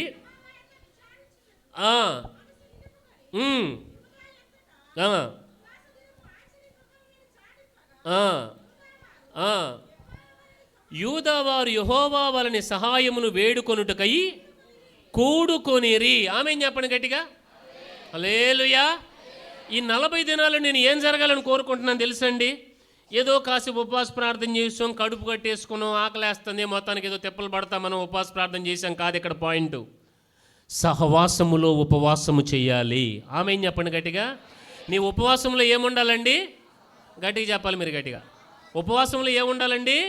సహవాసం ఉండాలి. ఉపవాసం చాలా ప్రాముఖ్యమైనది, కానీ సహవాసములో నుండి చేసేటువంటి ఉపవాసం అనేది చాలా ముఖ్యమైనది. ఎందుకని నేను మీకు తెలియపరచాలని అనుకుంటున్నాను. ఒకసారి చదువుదామండి. హెబ్రీ పత్రిక 10వ అధ్యాయం 24-25 వాక్యాలు. హెబ్రీ పత్రిక 10వ అధ్యాయం 24-25 వాక్యాలు. కొందరు మానుకొనుచున్నట్లుగా సమాజముగా కూడుట మానక ఒకనినొకడు హెచ్చరించుచు, ఆ దినము సమీపించుచున్న కొలది, మీరు చూచిన కొలది మరి ఎక్కువగా అలాగు చేయుచు, ప్రేమ చూపుటకును సత్కార్యము చేయుటకును ఒకనినొకడు పురుకొల్పవలని ఆలోచింతము. ఆమేన్ చెప్పండి గట్టిగా. ఏమండి గమనించండి, బైబిల్ మొత్తం మీరు గమనించండి. ఇక్కడేమో దినవృత్తాంతాల గ్రంథంలో యెహోషాపాతు రాజు గారి టైంలో అందరం కూడుకుని ఉపవాస ప్రార్థన చేద్దామని అంటున్నాడు ఆయన. కొన్ని వందల సంవత్సరాల తర్వాత పౌలు గారు అంటున్నాడు, మనం కూడుకోవటం మానొద్దు, మనం కూడుకుందాం అని అంటున్నాడు. ఎందుకు నేను మీకు విషయం తెలియపరుస్తున్నానంటే, ఈ రోజుల్లో ఇది చాలా కొదువైపోయింది. దేవుడు పని చేయాలి అని అంటే ఉపవాసం ఎంత ముఖ్యమో సహవాసము కూడా అంతే ప్రాముఖ్యం. సహవాసం లేని ఉపవాసము అంత బలంగా ఉండదండి. ఉపవాసములో బలం ఎప్పుడు చేకూర్చబడుతుందంటే, ఆ ఉపవాసములో నీకు సహవాసం ఉండాలి. ఏమండి 13వ వాక్యములో చదవండి ఒకసారి మరలా. దినవృత్తాంతాలు 2వ గ్రంథం 20వ అధ్యాయం 13వ వాక్యము. యోధా వారందరూ ఇదిగోండి, ఎంత చూడండి ఎంత జాగ్రత్తగా, తమ శిశువులతోనూ భార్యలతోనూ పిల్లలతోనూ యెహోవా సన్నిధిని నిలువబడిరి. గట్టిగా ఆమేన్ చెప్పండి. ఉపవాస ప్రార్థనకి ఎలా వచ్చారంటే అండి అందరూ, అమ్మాయి నువ్వు వెళ్ళే ఉపవాస ప్రార్థన చేయి నా కోసం, బాగా దేవుడు మనల్ని బాగా దీవించాలా. ఏంటండి మీరు చెప్పడం కాదు, బెదర్లో దేవుడు మనల్ని బాగా దీవించాలా, నువ్వు వెళ్ళి ప్రార్థన చెయ్యి అని పంపలా పురుషులు. స్త్రీలేమో, మరే పిన్నిగారు నాకే పలానా చోటే పలానా పని ఉంది పిన్నిగారు, ఇలాగండి ఈరోజు రావట్లేదండి, అక్కయ్య గారు రావట్లేదండి అని మానలా. పిల్లలు వస్తే అల్లరి చేస్తారేమోనని పిల్లలు కూడా తీసుకురాకుండా ఉంచలా. అల్లరి చేసిన ఇబ్బంది అయినా పదండి కుటుంబాలుగా దేవుని సన్నిధికి వెళ్ళిపోదాం పదం. మనం ఈ రోజులు ఇది జరుగుతుంది కాబట్టి ఈ విషయం మీకు నేను చెప్తున్నాను. ఇది జరుగుతుందండి చాలా సంఘాల్లో, చాలా వ్యక్తిగత క్రైస్తవ కుటుంబాల్లో జరిగేది ఏంటంటే, అమ్మాయి నువ్వు బాగా ప్రార్థన చేయి నేను ఇంట్లో ఉంటా, లేదా ఈమె ఏదైనా పని పెట్టుకుని ఏదో ఒక పనికి వెళ్ళిపోవడం, పిల్లలు అల్లరి చేస్తారు అని చెప్పి కొంచెం పిల్లల్ని కొంచెం ఆపటం. కాదండి, నాకు ఒక మాట బాగా జ్ఞాపకం వస్తుంది. యేసుక్రీస్తు ప్రభు ఆయన 5 రొట్టెలు 2 చేపలు పంచినప్పుడు ఏమంటే అక్కడ 5,000 మంది పురుషులు అని రాయబడింది కదా. కుటుంబాలతో లెక్కేస్తే దగ్గర ఒక్కొక్కరికి ఒక్కొక్క పిల్ల ఒక్కొక్క పాప బాబు వేసుకున్నా కానీ దగ్గర 20,000 మంది ఉన్నారు అక్కడ. వాళ్ళందరిలో కూడా వాళ్ళందరూ పిల్లలను కూడా తెచ్చేశారు యేసు ప్రభుతో. యేసు ప్రభు బోధ వినడానికి, ఆయన మాటలు వినడానికి, ఆయన సన్నిధిలో ఉండడానికి పిల్లలను కూడా తీసుకుని వచ్చేసారు అందరూ. అప్పుడు ఆ పిల్లోడు వాళ్ళతో పాటు వచ్చేటప్పుడు పిల్లలకి స్నాక్స్ ఇస్తారు కదండి, ఒక కురుకురే ప్యాకెట్, ఏమంటే ఒక లేస్ ప్యాకెట్ లేదా ఒక బిస్కెట్ ప్యాకెట్ ఇచ్చి తెచ్చినట్టుగా ఆ పిల్లోడికి వాళ్ళ అమ్మ 5 రొట్టెలు 2 చేపలు ఇచ్చింది. అరే అక్కడ మాకు భోజనం ఉంటుందో ఎందుకన్నా మంచిది, నువ్వు దగ్గర పెట్టుకొని పిలుస్తా. ఆ పిల్లోడు తీసుకొచ్చి ప్రభు చేతిలో పెట్టాడు. యేసయ్యా నా దగ్గర ఇదే ఉందయ్యా నువ్వు తీసుకో అని. నేను అంటాను, ఆ పిల్లవాడు కూడా దేవుని సన్నిధిలో ఉన్నాడు. ఒకవేళ వాళ్ళ అమ్మ కనుక ఒరే నీ ఇంటికాడ ఆడుకుని నేను వెళ్ళొస్తానులేండి, ఏంటి పరిస్థితి ఏమయ్యేది చెప్పండి. అందుకని పిల్లలు అల్లరి చేసిన ఇబ్బంది పెట్టినా కానీ కొంచెం కుటుంబాలుగా ఉండాలి. ముఖ్యంగా పురుషులు. ఇటు చూసారా సహోదరులు ఎంతమంది ఉన్నారో, సహోదరులు ఎంత, ఇటు కూడా 50% ఏమండి మీకు కావాల్సిన రిజర్వేషన్ ఇచ్చేసామండి మేము. ఎప్పుడు మీకు కావాల్సిన సగం కాదు, సగం కంటే ఎక్కువ ఇచ్చేసాం. మీరు 2 ఇంతలు ఉంటే మా వాళ్ళు 1 ఇంతే ఉంటున్నారు. ఎక్కడికి వెళ్ళినా ఇదే. ఏమండి నేను అంటాను, ఈ 2 పక్కలు 50-50గా ఉండునుగాక. పురుషులు స్త్రీలు కుటుంబాలుగా ఉండునుగాక. కుటుంబాలుగా కలిసి మనమందరము దేవుని సంఘములో ఉందుముగాక. ఇప్పుడు ఇంకొక మాట చెప్పమంటారా, మీరందరూ కలిస్తే ఇక్కడ పాస్టర్ గారి సంఘమా, రేపొద్దున సార్వత్రిక సంఘంలో మీరు ఒక్కొక్కరు ఎలాగైతే మీ కుటుంబం నుంచి వచ్చారో మీ సంఘంతో పాటు నా సంఘం కూడా రావాలి. అర్థమవుతుందా? అలాగా ఇంకొక పాస్టర్ గారు అలాగా మనం అందరం కలిసి సార్వత్రిక సంఘముగా దేవుని సన్నిధిలో మనం ఉండాలి. హల్లెలూయా. మీరు గ్రహిస్తున్నారని నేను చెప్పే మాటని. కనుక ఉపవాసంలో చాలా ప్రాముఖ్యమైన విషయం ఏంటో తెలుసండి, నీకు సహవాసం ఉండాలి. చాలామంది ఉపవాసం చేస్తారు కానీ వాళ్ళకి సహవాసము విలువేంటో వాళ్ళకి తెలియదు. సహవాసం అనేది చాలా చాలా చాలా ప్రాముఖ్యమైనది. మీకు ఒక మాట చెప్పమంటారా, ఇప్పుడు దావీదు గారు ఉన్నాడండి, సౌలు దావీదుని తరుముతున్నాడు. యోనాతాను వెళ్ళి దావీదుతో ఏమన్నాడు తెలుసా, దావీదా నేను నీకు సహకారినవుదును అని అన్నాడు. నేను నీకు సహకారినవుదును, నేను నీతో సహవాసం చేస్తాను దావీదని. దావీదు యోనాతానుల మనసులు కలిసిపోయినాయి అంట. దావీదు శ్రమలో ఉన్నప్పుడు యోనాతాను వెళ్ళి దావీదుకు భుజం పట్టాడు. యోనాతాను దావీదుకి ఆహార పదార్థాలను తీసుకుని వెళ్ళాడు. సహవాసములో ఉన్న గొప్పతనం అది. సాతాను ఎవరిని వేటాడతాడో తెలుసండి, మందని ఎప్పుడు వాడు వేటాడలేడు. ఎవరైనా కానీ ఒక వ్యక్తి మందలో నుండి పక్కకి వెళ్తున్నాడు అని అంటే రిస్క్ జోన్లోకి వెళ్తున్నాడు అని అర్థం, సహవాసంలో నుండి. ఎందుకనంటే ఒంటరిగా ఉన్నాయనుకోండి సాతానికి వేటాడడం చాలా ఈజీ. తోడేలైనా కానీ మంద మీదకు ఒకేసారి రాదు. 100 గొర్రెలు ఒకే చోట ఉంటే రాదండి, రాదు. ఎందుకంటే 100 గొర్రెలు కలిసినాయి అంటే తోడేలు చంపేస్తాయి, తర్వాత సంగతి దేవుడు ఎరుగు. అందుకని వాడు ఏం చేస్తాడంటే సహవాసాన్ని కొద్దిగా చెరపాలని చూస్తాడు వాడు. అందుకని మనం చేయవలసిన పని ఏంటో తెలుసండి, ఈ ఆత్మ సంబంధమైనటువంటి ఉపవాసంలో సహవాసాన్ని కాపాడుకోవాలి. యోషాపాతు వాస్తవానికి యుద్ధం వస్తుంది అని అంటే సమస్య ఎవరిది, రాజుది కదండి. ముఖ్యంగా నేను ఉపవాస ప్రార్థన చేస్తాను మీరందరూ వెళ్ళండి అని అనలా. తన రాజ్యం అంతటికి ప్రకటన చేశాడు. అందరూ రండి, కుటుంబాలుగా రండి, మనం వెళ్ళి మన దేవుని సన్నిధిలో ఉపవాస ప్రార్థన చేద్దాం, తాడో పేడో దేవుని దగ్గర తేల్చుకుందాం పదండి అని తనతో పాటు ఉన్న జనులందరినీ తన సహవాసానికి పిలిచాడు యెహోషాపాతు. నేనంటాను, నీవు ఉపవాస ప్రార్థనకు వచ్చేటప్పుడు నీతో పాటు ఇంకొకరిని సహవాసానికి తీసుకునిరా. నీతో పాటు నీ స్నేహితుడినో లేకపోతే నీ బంధువునో ఎవరో ఒకరిని సహవాసానికి తీసుకునిరా. నువ్వు ఇక్కడ సంఘములోనికి సహవాసానికి రా. ఏముంది, ఎవరన్నా ఒక స్పీకర్ వచ్చినప్పుడు వెళ్దాంలే, లేకపోతే పలానా ఫస్ట్ రోజు వెళ్ళాము లాస్ట్ రోజు వెళ్దాంలే. వద్దు, 40 దినాలు నువ్వు ఉపవాస ప్రార్థనలో గడుపు. ఆమె ఏం చెప్తారా గట్టిగా? ఈయన లేనిపోయింది మమ్మల్ని ఎక్కడే కట్టేస్తున్నాడు అనుకుంటున్నారా మీరు? సత్యము, ఇది సత్యము, ఇది సత్యము. చాలామంది మొదటి రోజు ఎవరో వస్తారు, ఆఖరి రోజు ఎవరో వస్తారు, లేదా మధ్యలో మంచి మంచి పాస్టర్స్ని పిలుస్తారు. కాదండి, నువ్వు ప్రతిరోజు నీ 40 దినాలు ఉపవాస ప్రార్థనలో నువ్వు ఇక్కడ ఉండాలి. ఆమె చెప్పండి. నేనేం బలవంత పెట్టట్లేదు మిమ్మల్ని, మీకు నేను మార్గాన్ని చూపిస్తున్నాను. ఇంకా మీ ఇష్టం అది. దెర్ ఇస్ నో కంపల్షన్, బలవంతం ఏమీ లేదు. మీకు మార్గాన్ని చూపిస్తున్నాను. ఈ 40 దినాలు ఈ మార్గంలో నడిచారా, 41వ దినాన్ని జరిగేది ఏంటో తెలుసా? శత్రువు చచ్చిపడి ఉంటాడు. హల్లెలూయా. మీరు గ్రహిస్తున్నారని నేను చెప్పే మాటని. 40 దినాల తర్వాత మీరే మీ వ్యక్తిగత జీవితంలో, మీ ఆత్మీయ జీవితంలో, మీ యొక్క ఆర్థిక జీవితాలలో, మీ కుటుంబాలలో అన్ని విషయాల్లో ఒక మార్పుని మీరే చూస్తారు. అది జరిగి తీరుతుంది. అది యెహోషాపాతు రాజు సహవాసానికి పిలిచాడు అందరినీ. అందరూ రండి, ఉపవాస ప్రార్థన చేద్దాం, రండి మనం ప్రార్థన చేద్దాం. ఇళ్ళకాడ కూర్చొని ఏం ఎడుతారులే కానీ రండి అన్నాడు. ఏంటండి, ఇళ్ళ దగ్గర కూర్చొని ఏం ఏడుస్తారులే కానీ రండి, దేవుని సన్నిధిలో ఏడుద్దాం, రండి మనం దేవుని దగ్గర ఏమైనా చెప్పుకుందాం పదండి అని చెప్పి అందరూ ఉపవాస ప్రార్థనకి యెహోషాపాతు వీళ్ళందరినీ ప్రేరేపించాడు. హల్లెలూయా.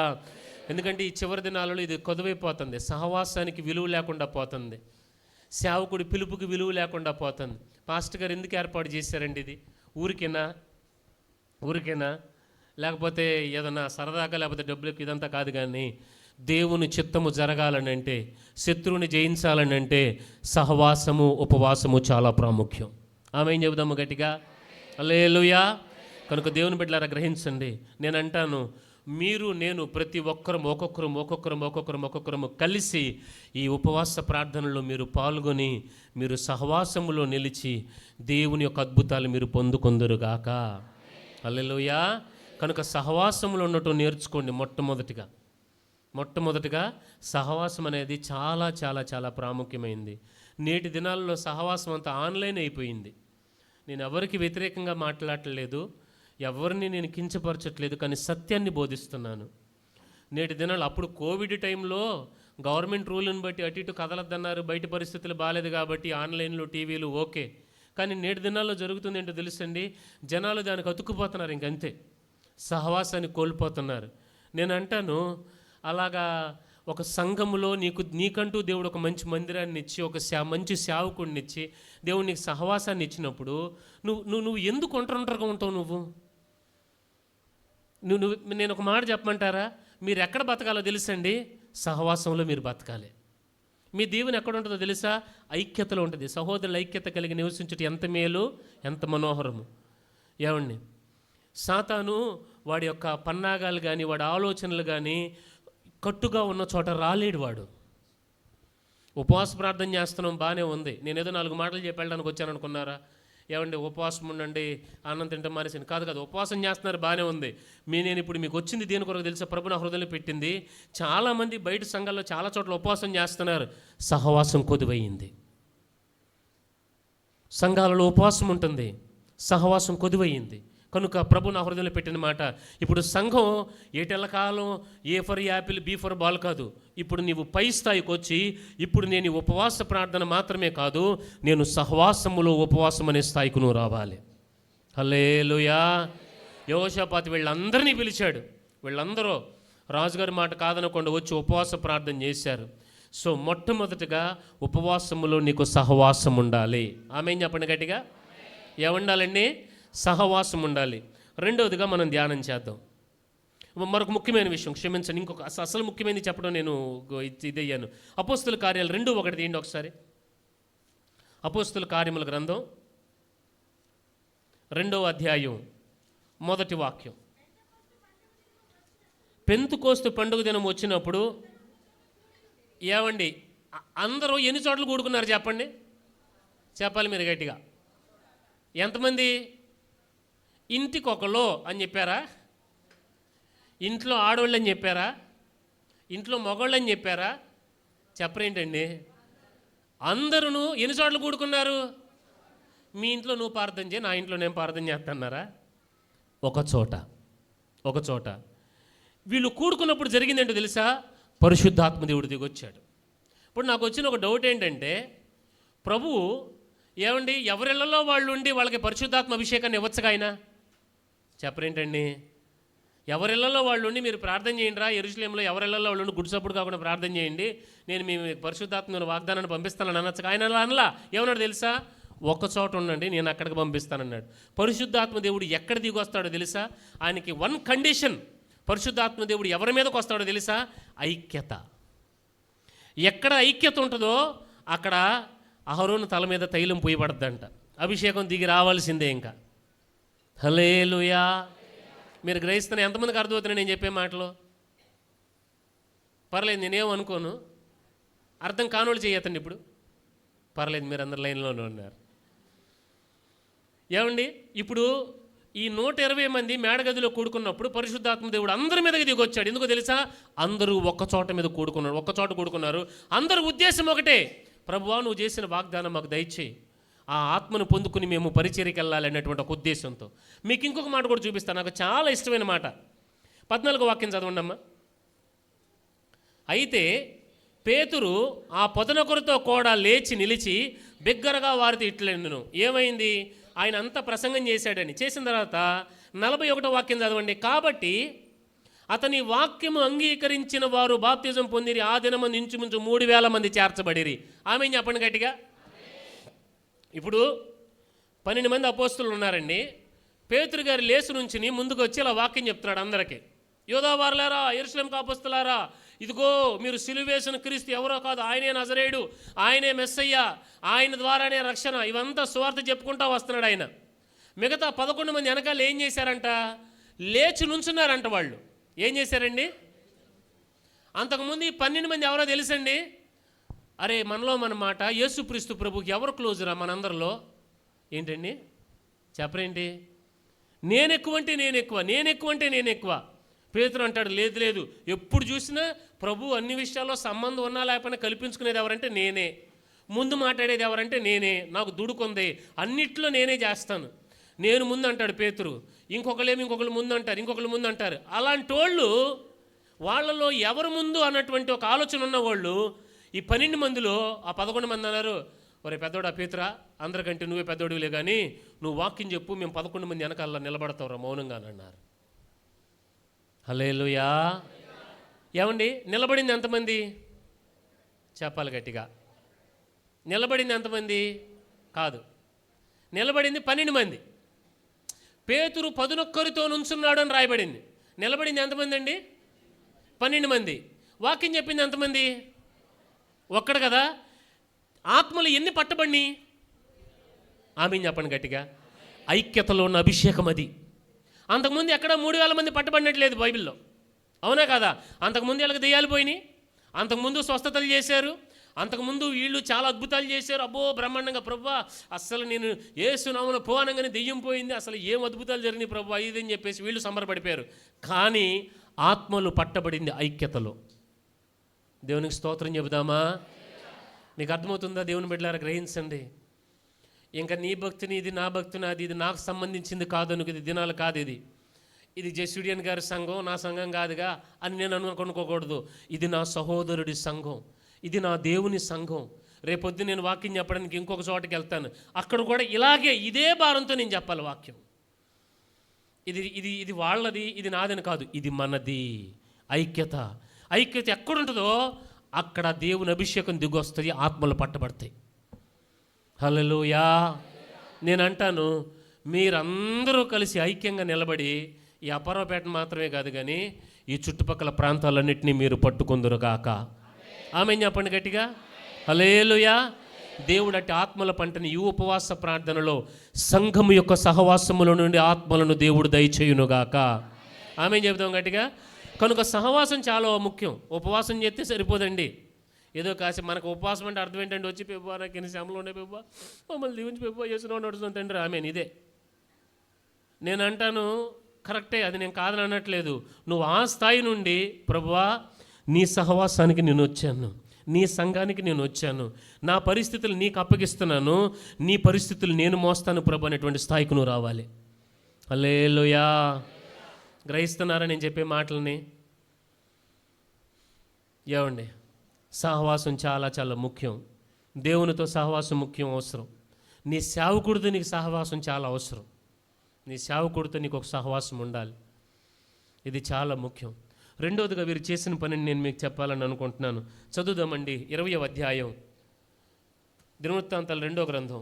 దాన్ని మీరు మిస్ అవ్వకూడదు, మన మూలవాక్యం అదే. ఏమండి 20వ అధ్యాయం 12వ వాక్యం అమ్మ, 20:12. దేవా నువ్వు వారికి తీర్పు తీర్చువా,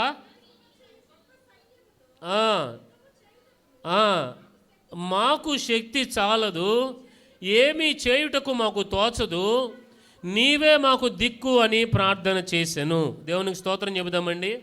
హల్లెలూయా. గమనించండి, ఇక్కడ వీళ్ళు చేసినటువంటి ప్రార్థన చాలా ముఖ్యమైనటువంటి అంశం ఏంటంటే, అయ్యా ఇది జయించుకు రావడానికి మాకు శక్తి చాలదు, మాకు ఏమి తోచను కూడా తోచట్లేదు, పలానా ట్రై చేద్దామన్న ఆలోచన కూడా మాకు లేదు, మాకు వేరొక ఆలోచన ఏమీ లేదు, నువ్వే మాకు దిక్కు అని దేవుని చేతికి సంపూర్ణంగా వాళ్ళు లోబడ్డారు. హల్లెలూయా. మీరు గ్రహిస్తున్నారా నేను చెప్పే మాటని? దేవుని చేతికి సంపూర్ణంగా లోబడిపోయారంతే. చేయాల్సిన ప్రయత్నం అంతా చేసి ఫెయిల్ అయిన తర్వాత ప్రభువా ఇంక నీకు చేతులకు అప్పగించుకుంటున్నానయ్యా అని కాదు. వీళ్ళు మొదటే చేతులు ఎత్తేసారు. ఏం చేశారండి? చెప్పాలి గట్టిగా. వీళ్ళు మొదట ఏం చేశారండి? చేతులు ఎత్తేసి ప్రభువా నువ్వే మాకు దిక్కు, నువ్వు తప్పితే ఇంకొకళ్ళు లేరని చెప్పేశారు. గ్రహించండి. అంటే నేను అంటాను, మనం చాలా సందర్భాల్లో మన వంతు మన ప్రయత్నం మనం చేసి మన చేతులు కాలేక అప్పుడు దేవుని చేతులకు అప్పగిస్తాం. నువ్వు తప్పితే నాకు ఎవరున్నారు ప్రభు అని. అవునంటారా కాదంటారా? అవునంటారా కాదంటారా? కానీ నేనేమంటాను తెలుసా, నీవు మొదటి నుండి దేవుని మీద ఆధారపడటం నువ్వు నేర్చుకోవాలి. ప్రయత్నం చేయొద్దని చెప్పాను, లేనిపోయింది. ప్రయత్నం ఏమీ చెయ్యొద్దు అని చెప్పట్లా నేను. మన వంతు కృషి మనం చేయాలి, కానీ అది దేవుని చిత్తంలో చేయాలి. కానీ సంపూర్ణంగా ఆధారపడేది మాత్రం దేవుని మీద మనం ఆధారపడాలి. మీకు ఒక ఉదాహరణకు ఒక మాట చెప్తాను. ఇప్పుడు అబ్రహాం గారికి తన కుమారుడైనటువంటి ఇస్సాకుకు వివాహం చేయవలసినటువంటి ఏజ్ వచ్చింది. మొత్తానికి వివాహం చేద్దామని అనుకున్నాడు. లెక్కైతే ఏం చేయాలి చెప్పరేంటండి? ఏం చేయాలి? తన వంతు ప్రయత్నం తను చేయాలి కదా. అబ్రహాం చేయలా. ఏం చేశాడు తెలుసా? ఎలియాజర్ని పిలిచి, ఎవని సన్నిధిలో నేను జీవించుచున్నానో ఆ దేవుని దూత నీకు ముందుగా వెళ్ళి కార్యాన్ని సఫలపరుస్తాడు, నువ్వు వెళ్ళి ఎలియాజర్ని పంపించాడు. హల్లెలూయా. ఎక్కడికి వెళ్ళాడో చెప్పాడు, ఏం చేయాలో చెప్పాడు, అన్నీ చెప్పి ఇక దేవుడే చూసుకుంటాడు వెళ్ళని అన్నాడు. అంతే. తను ఇంక దేనికి ప్రయత్నం చేయలేదు అబ్రహాము. మీరు గ్రహిస్తున్నారని నేను చెప్పే దేవుని బిడ్డలారా, నేను ఒక మాట చెప్తాను. ఇప్పుడు మీరందరూ వ్యాపారం చేసే ఉన్న వ్యక్తులు ఉన్నారనుకోండి, ఉద్యోగం చేసే వ్యక్తులు ఉన్నారనుకోండి, నేనైతే ఒకటే చెప్తాను దేవునితో. నేను దేవునితో ఏం చెప్తాను తెలుసా? ప్రభువా అయ్యా సేవ చేసేది నేను కాదు, సేవ ఎవరిది?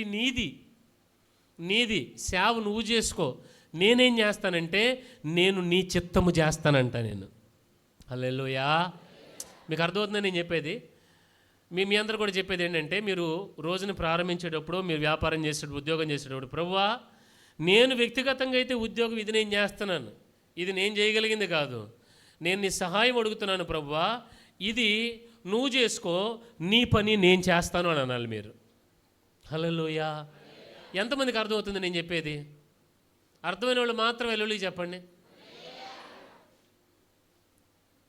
మీకు ఒక మాట చెప్తాను. పౌలు గారు ఈ మాట అన్నాడండి, నాకు చాలా ఇష్టం అనమాట. 2:20 గలతీ 2:20.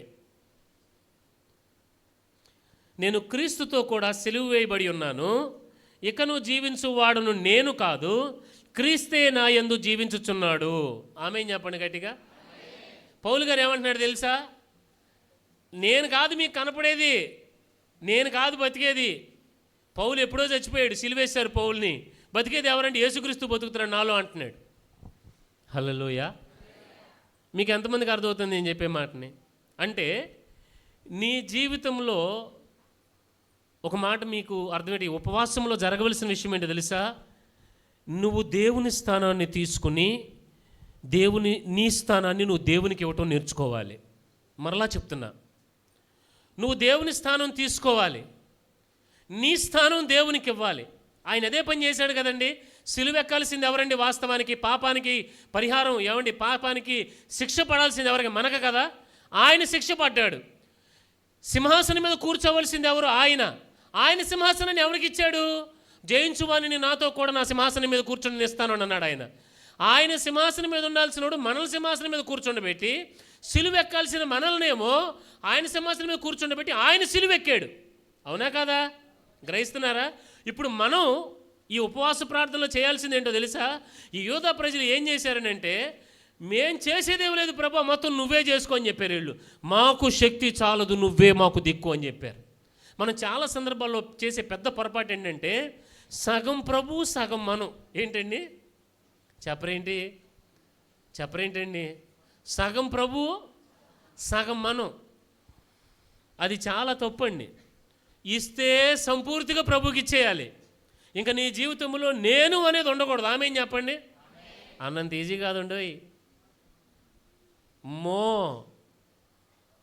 నేను అనేది నీ జీవితంలో ఉండకూడదు అంతే. ఇంకా నేను పోయి క్రీస్తు. హల్లెలూయా. మీరు గ్రహిస్తున్నారు నేను చెప్పేది? నువ్వు ఎదుటి వ్యక్తులు చూసినా క్రీస్తును చూడాలి. నీలో నిన్ను చూసుకునేది కూడా క్రీస్తు నువ్వే చూసుకోవాలి. నువ్వు క్రీస్తు అయితే ఏం చేస్తాడో నువ్వు అదే పని చేయాలి. నీ పనులు ఏముంటాయో అది క్రీస్తు చూసుకుంటాడు ఆయన. ఇది వాస్తవం అండి. ఇది వాస్తవం. మన జీవితాలు మనం జీవించడానికి లేవు, దేవుడు మనకి ఇవ్వాల. మన జీవితాలు ఆయన వలన జీవించడానికి, ఆయన కొరకు జీవించడానికి దేవుడి జీవితాన్ని ఇచ్చాడు. మనం ఏం చేస్తామంటే మన జీవితం మనం బతకాలని ప్రయత్నం చేస్తాం. బైబిల్లో ఒక మాట ఉంది, కొంచెం గుండె ధైర్యం చేసుకోండి, అందరూ ఇట్లా పట్టుకోండి, గట్టిగా పట్టుకోండి. ఏమన్నా ఇట్లా పట్టుకోండి, ఎందుకంటే లేకపోతే అబ్బా అంటారు తర్వాత. ఎందుకో తెలుసా? బైబిల్లో ఒక మాట ఉంది, బతకాలనుకున్నవాడు చచ్చిపోతాడంట, చావాలనుకున్నవాడు బతుకుతాడంట. ఉందా లేదా మాట? ఏమండి? బైబిల్లో ఆ మాట ఉంది. ఎవరైతే జీవించాలనుకున్న వాడేమో చనిపోతాడు, తన ప్రాణమును కాపాడుకోవాలనుకున్నవాడు దానిని పోగొట్టుకును, తన ప్రాణమును పోగొట్టుకోవాలనుకున్నవాడు దానిని. అంటే దీని అర్థం ఏంటి అనంటే, క్రీస్తు నాలో జీవిస్తున్నాడు, ఇక జీవించుతున్నది నేను కాదు, నేను ఎప్పుడు సిలువేయబడ్డాను. నేను అనేది ఏ వ్యక్తికి ఉండకూడదు. ఈ ఉపవాస ప్రార్థనలో నీలో నేను సిలువేయబడునుగాక. గట్టిగా చెప్పండి.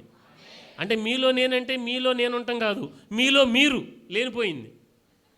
అవును పాస్టర్ గారు, మీరు దొరికిందే ఛాన్స్, రండి మిమ్మల్ని తీసుకుని సిలువేస్తామని అనమాకండి. అమ్మ యేసు ప్రభులాగా నన్ను పట్టుకుని చేయమాకండి. మీలో మిమ్మల్ని మీరు సిలువేసుకోండి. ఉపవాస ప్రార్థనలు జరగాలి. ఎందుకు నేను మీకు విషయం చెప్తున్నాను అంటే, నేను చాలా ప్రమాదకరమైనది. ఒక మాట చెప్పాలంటే, సాతాను కంటే ప్రమాదకరమైనది ఏంటో తెలుసా? నేను. సాతాను ఎందుకు పడిపోయాడు అనుకున్నాడు? ఏమండి, సాతాను పడిపోవడానికి కారణం వెరీ సింపుల్. నేను అన్ని పాపాలు భూలోకంలో పుడితేనంట, పరలోకంలో పుట్టిన పాపం ఏంటంటే నేను అనే గర్వం. పరలోకంలో మ్యానుఫ్యాక్చర్ అయింది అది. ఎక్కడ ఎవరు మ్యానుఫ్యాక్చరర్ ఎవరంటే సాతాను. ఏంటంటే నేను ఆయనతో సమానంగా నా సింహాసనాన్ని వేసుకుంటాను, నాకేం తక్కువ అని అనుకున్నాడు. నిన్ను వేళ హెచ్చించుకున్నావు, పడిపోయాడు అంతే. ఇంకా తేజో నక్షత్రమా వేకో చుక్క. గ్రహిస్తున్నారా దేవుని బిడ్డలారా? మనకందరికీ తెలియకుండానే మన లోపల టన్నులు ఉంటుంది. అది ఉంటుంది, లోపల ఉంటుంది. ఉపవాస ప్రార్థనలో జరగవలసింది ఏంటో తెలుసా? నేను అనేది ఎప్పుడు పోతుందో అప్పుడు క్రీస్తు ఉంటాడు తెలుసా? ఇప్పుడు నేను వస్తున్నాను అంటాడు ఆయన. హల్లెలూయా. చిన్నప్పుడు ఒకసారి మేము సైకిల్ నేర్చుకున్న కొత్త. మీలో ఎంతమంది ట్రై చేశారో తెలియదు, కానీ ట్రై చేసి ఉంటే మాత్రం కుడిచే పైకెత్తి చూపించండి యథార్థంగా. సైకిల్ నేర్చుకున్న కొత్తలో నేను సీట్ మీద కూర్చునేవాడిని. ముందేమో రాడ్ ఉంటుంది కదా, కడ్డీ అంటారు, కడ్డీ మీద ఒకడిని కూర్చోబెట్టేవాడిని. ఏమండి, వెనక క్యారేజ్ మీద ఒకడు కూర్చునేవాడు. వెనక క్యారేజ్ మీద ఉన్నవాడేమో పెడలేస్తూ ఉంటాడనమాట, వెనక నుండి తొక్కుతూ ఉంటాడు. ముందు కూర్చున్నవాడేమో ఇట్లా కూర్చుని హ్యాండిల్ పట్టుకునేవాడు ఇలాగా. అర్థమైందా నేను చెప్పేది? ఎంతమందికి అర్థమవుతుంది నేను చెప్పేది? కడ్డీ మీద కూర్చునేవాడు ఇలా పట్టుకునేవాడు. నేను సెంటర్లో కూర్చుని 2 కాళ్ళు పైకి మడిచి పెట్టుకుని ముందోడు భుజాల మీద పట్టుకుని ఇటు తిప్పుతూ ఉండేవాడిని. అర్థమైందా? ముగ్గురం కలిసి ఎక్కడికి వెళ్ళామో తెలుసా? ఎక్కడికి వెళ్తారు చెప్పండి? ఇదిగో ఎదురు ముందు చూసారా కాలువ, అది కాలువలోకి తిన్నగా వెళ్ళిపోయింది అనమాట బండి. ఎందుకని? సైకిల్ ఎంతమంది దొక్కాలి? ఒక్కడు దొక్కాలి. నలుగురిని ఎక్కించుకో, తప్పులేదు. బండి కూడా ఒక్కడు దోలాలి, నలుగురిని ఎక్కించుకో, తప్పులేదు. లేనిపోయింది మళ్ళీ నలుగురిని ఎక్కించమని అంటే నలుగురిని ఎక్కించుకుని పాస్టర్ గారు రాత్రి చెప్పారని అని చెప్పి పోలీసులు లేకపోతే నలుగురిని ఎక్కించుకోమన్నారని చెప్పమాకండి, లేనిపోయింది. అర్థమవుతుందండి? ఇప్పుడు కారు ఉందనుకోండి, నలుగురు ఎక్కించుకోవచ్చు, కానీ ఎంతమంది దోలాలి? నువ్వు స్టీరింగ్ తిప్పు, నేను బ్రేక్ వేస్తా, పక్కన హార్న్ కొడతాడంటే ఏమవుద్ది చెప్పరేంటండి? నడిపించు నావా, అంతేగా, నడి సాంద్రమున దేవా. అందుకని నీ జీవితాన్ని ప్రభువా ఆదివారం చర్చి కొత్త, 6 రోజులు నాది అని అనొద్దు. ప్రభువా అన్ని రోజులు నీయే, అన్ని రోజులు నీయే. అర్థమవుతుందా? ప్రభువా నా వ్యాపారం నీది, నీ పని నాది, మందిరంలో పని నాది ప్రభువా, నేను నీ పని చేస్తాను, నువ్వు నా పని చూసుకో. నిజం చెప్తున్నాను, మీరు వద్దన్న కొద్దీ మీ వెనక దీవెనలు పరిగెత్తి తీరాలంతే. ఇంకది దీవెనలు అనేవి ప్రయాసపడితే ఏదో వచ్చేది కాదండి, సింపుల్గా రావాలి మనకు. అది ఎప్పుడు వస్తుందో తెలుసా? నువ్వు పక్కకు తప్పుకుని ప్రభువా నువ్వు నడిపించు నన్ను అని నువ్వు నాయకత్వానికి అప్పగించుకుంటూ వస్తుంది అది. హల్లెలూయా. ఈ రోజులో చాలామంది ఇల్లు ఎలాగైపోయినాయి అంటే ప్రభువు ఆయన ద్వారం దగ్గర నిలబడి తడుతున్నాడు, లోపలికి వస్తే ఆయన సహవాసం చేస్తాడని వాక్యం రాయబడింది. ప్రభువుకి ఒక చిన్న సైజు ప్రేయర్ రూమ్ ఒకటి ఇచ్చేస్తున్నారు. ఇప్పుడు ఇల్లు కాస్త ఉన్నప్పుడు డబుల్ బెడ్రూమ్ ఇల్లు ఉందనుకోండి, అమ్మ ఆ రూమ్ నీది, ఈ రూమ్ ఏమో మాది అన్నట్లుగా యేసుక్రీస్తు ప్రభువు కూడా ప్రభువా నా హృదయంలో కొంత భాగం నీది, మిగతాదంతా నాది. ఏంటండి చెప్పరేంటండి? ఏంటి ఎవరు మాట్లాడతలేదేంటి? నేను ఇందాకడే చెప్పాను, ఇట్లా జాగ్రత్తగా గట్టిగా పట్టుకోండి అని. అర్థమైందా? ప్రభువా ఇదిగో ఇది నా వల్ల కాలేదు కాబట్టి ఇది నువ్వు తీసుకొని అనలా, అది నా వల్ల అయినా నేను చేయలేని అసమర్థుడిని, నువ్వు తీసుకో. అయ్యా ఇది నాకు ఇష్టం కాబట్టి ఇది నేను చేస్తాను, నాకు ఇది ఇష్టం లేదు కాబట్టి నువ్వు చేయనలా, నాకు ఇష్టం ఉన్నా లేకపోయినా నువ్వే చెయ్యి. హల్లెలూయా. పౌలు గారు అందుకని అన్నాడు, జీవించుచున్నది నేను కాదు, క్రీస్తు నా యందు జీవిస్తున్నాడు. దేవుని బిడ్డలారా గ్రహిస్తున్నారా? నాలో నాదంటూ ఏమీ లేదు, అంతా నీ ఇష్టం ప్రభువా. యేసుక్రీస్తు ప్రభు జీవితంలో ఒక్కటి సొంత నిర్ణయం ఒక్కటి చెప్పండి నాకు, ఒక్కటి సొంత నిర్ణయం ఒక్కటి చెప్పండి నాకు, ఒక్కటి ఏదన్నా. ఆయనకి ఇష్టం లేనిది కూడా ఆయన తండ్రి చిత్తానికి లోబడ్డాడు. గెత్సెమనీలో ప్రార్థన చేస్తుంటే ఆ పాత్ర ఆయన ముందు పెట్టబడింది. అది సర్వ మానవాళి పాపం నిమిత్తం అది ఉన్నటువంటి పాపం అన్నటువంటి ఒక పాత్ర. ఆయనకి అది ఇష్టం లేదు. ఎందుకో తెలుసా? నన్ను సిలువేస్తారు, నన్ను కొడతారు, నాకు దెబ్బలు వస్తాయి, నాకు అవమానం వస్తుంది, ఇది కాదు ఆయన బాధ. మనం బాధపడినట్టుగా ప్రభు బాధపడ్డావు, నాకు శ్రమలు వస్తాయి, అమ్మో నన్ను కొడతారేమో, నన్ను అవమానపరుస్తారు. యేసు ప్రభు దీనికి లెక్క చేయాలి. ఆయన ఎందుకు బాధపడ్డాడు తెలుసా? నేను ఆ పాత్రలోనిది సేవిస్తే నేను పాపిగా కాదు, పాపముగా మారతాడు ఆయన. ఏంటండి? పాపిగా మారలేదు ప్రభు, పాపం చేసినోడు పాపి, ఆయనే పాపిగా మారలా, పాపముగా మారాడు. అర్థమవుతుంది? ఆయన పాపము చేయకుండా ఆయన మొత్తం పాపం కింద మారాడు. ఎందుకంటే సర్వమానవులకు ఆయన పాపముగా మారాడు కాబట్టి తండ్రి అయిన దేవుడు ఆయన వదిలిపెట్టాలి. ఏమండి? తండ్రి అయిన దేవుడు ఆయన ఏం చేయాలండి? ఆయన వదిలిపెట్టాలి. అందుకని ఆయన సిలువలో బాధపడ్డాడు. ఎలోయ్ లామా సబక్తాని, నన్ను ఎందుకు వదిలేసావు నువ్వు అని అడిగాడు ఆయన. ఆయనకి ఇష్టం లేదు ఆ పాత్రను తాగడం. అయినను నా ఇష్టము కాదు నీ చిత్తము చొప్పున తాగుతాను ప్రభువా, నేను తీసుకుంటాను, నీ చిత్తానికి నేను ఆ స్థాయికి లోబడతాను. మీరు గ్రహిస్తున్నారా నేను చెప్పేది? ఇక్కడ యోషపద ఉపవాసంలో మీరు గ్రహిస్తే వీళ్ళు మేము కాదు ప్రభువా నీవే. హల్లెలూయా. యుద్ధము మేము కాదు చేసేది, మీరే. అందుకని నేనంటాను, వీళ్ళ జీవితంలో వీళ్ళకు ఉన్నటువంటి బలాన్ని వీటన్నిటి తీసి పక్కన పడేశారు. వీళ్ళకి బలం ఉందా లేదా? వీళ్ళకి సైన్యం ఉందా లేదా? వీళ్ళకి జ్ఞానం ఉందా లేదా? అన్నీ పక్కన పెట్టాడు. లేక పక్కన పెట్టడం కాదు, ఉండి పక్కన పెట్టారు. అది గొప్పతనం. మీకు అర్థమయ్యే భాషలో చెప్పమంటారా? ఆదివారం బిజినెస్ లేక కొట్టు కట్టేయడం కాదు, ఉండి కట్టేసేవాడు గొప్పోడు. ఆమెం చెప్పండి. ఆదివారం ఏ పని లేదు, ఫ్రీగా పెట్టుకుని చర్చికి రావడం కాదు, నీకు పని వచ్చినా ఏదేమైనా నేను నా దేవుని సన్నిధిలో ఉండాలి అని రాగలగాలి నువ్వు. హల్లెలూయా. దేవుని బిడ్డలారా గ్రహిస్తున్నారా నేను చెప్పే మాటని? కనుక మనలో నేను అనేది పోవాలి. ఉపవాసంలో ఏం పోవాలండి? ఏంటి ఎవరు మాట్లాడతలేదేంటి? పాస్టర్ గారు 10 అయిపోతుంది అంటున్నారా?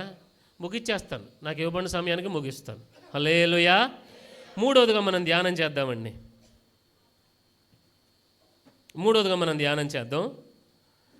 దినవృత్తాంతాల 2వ గ్రంథం 20వ అధ్యాయం 20వ వాక్యము నుండి చదవండి అమ్మా. ఉదయమునే లేచి తెకోవ అరణ్యమునకు పోయిరి. వారు పోవుచుండగా యెహోషాపాతు నిలబడి, యూదావారులారా, యెరూషలేము కాపురస్తులారా, నా మాట వినుడి. మీ దేవుడే యెహోవాను నమ్ముకొనుడి, అప్పుడు మీరు స్థిరపరచబడుదురు. ఆయన ప్రవక్తలను నమ్ముకొనుడి, అప్పుడు మీరు కృతార్థులగుదురని చెప్పాను. మరియు అతడు జనులను హెచ్చరిక చేసిన తరువాత యెహోవాను స్తుతించుటకు గాయకులను ఏర్పరిచి, వారు పరిశుద్ధాలంకారము ధరించి సైన్యము ముందర నడుచుచు, యెహోవా కృప నిరంతరమును, ఆయన స్తుతించుడి అని స్తోత్రము చేయుటకు వారిని నియమించెను.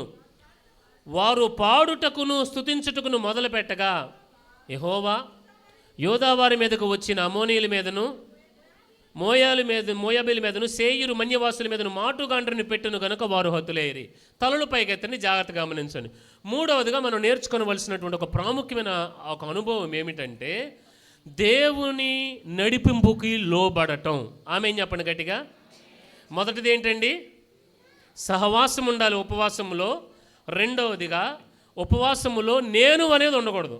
ఈ బాక్స్ కట్టండి నన్ను, ఏం కాదు, ఈ బాక్స్ కట్టేసండి, ఓవరాల్గా వస్తుంది అనుకుంటా. హల్లెలూయా. పర్లేదు, వినండి. రెండవదిగా ఏంటండి? నేను అనేది పోవాలి. ఏం పోవాలండి? నేను అనేది పోవాలి. ఈ నేను అనుకున్న వాళ్ళు ఎవరు బైబిల్లో బాగుపడలా. రాజైన సౌలుతో సహితం ఒక్క పాయింట్ నేను ఆగి మరీ చెప్తాను. ఇది చాలా ప్రాముఖ్యం కాబట్టి చెప్తున్నాను, మరలా రిపీట్ చేస్తాను మీకు ఇది. ఇప్పుడు సౌలు ఎక్కువ పాపం చేశాడా, దావీదు ఎక్కువ పాపం చేశాడా? మీరు చెప్పాలి నాకు. సౌలు ఎక్కువ పాపం చేశాడా, దావీదు ఎక్కువ పాపం చేశాడా? లేనిపోయిందండి.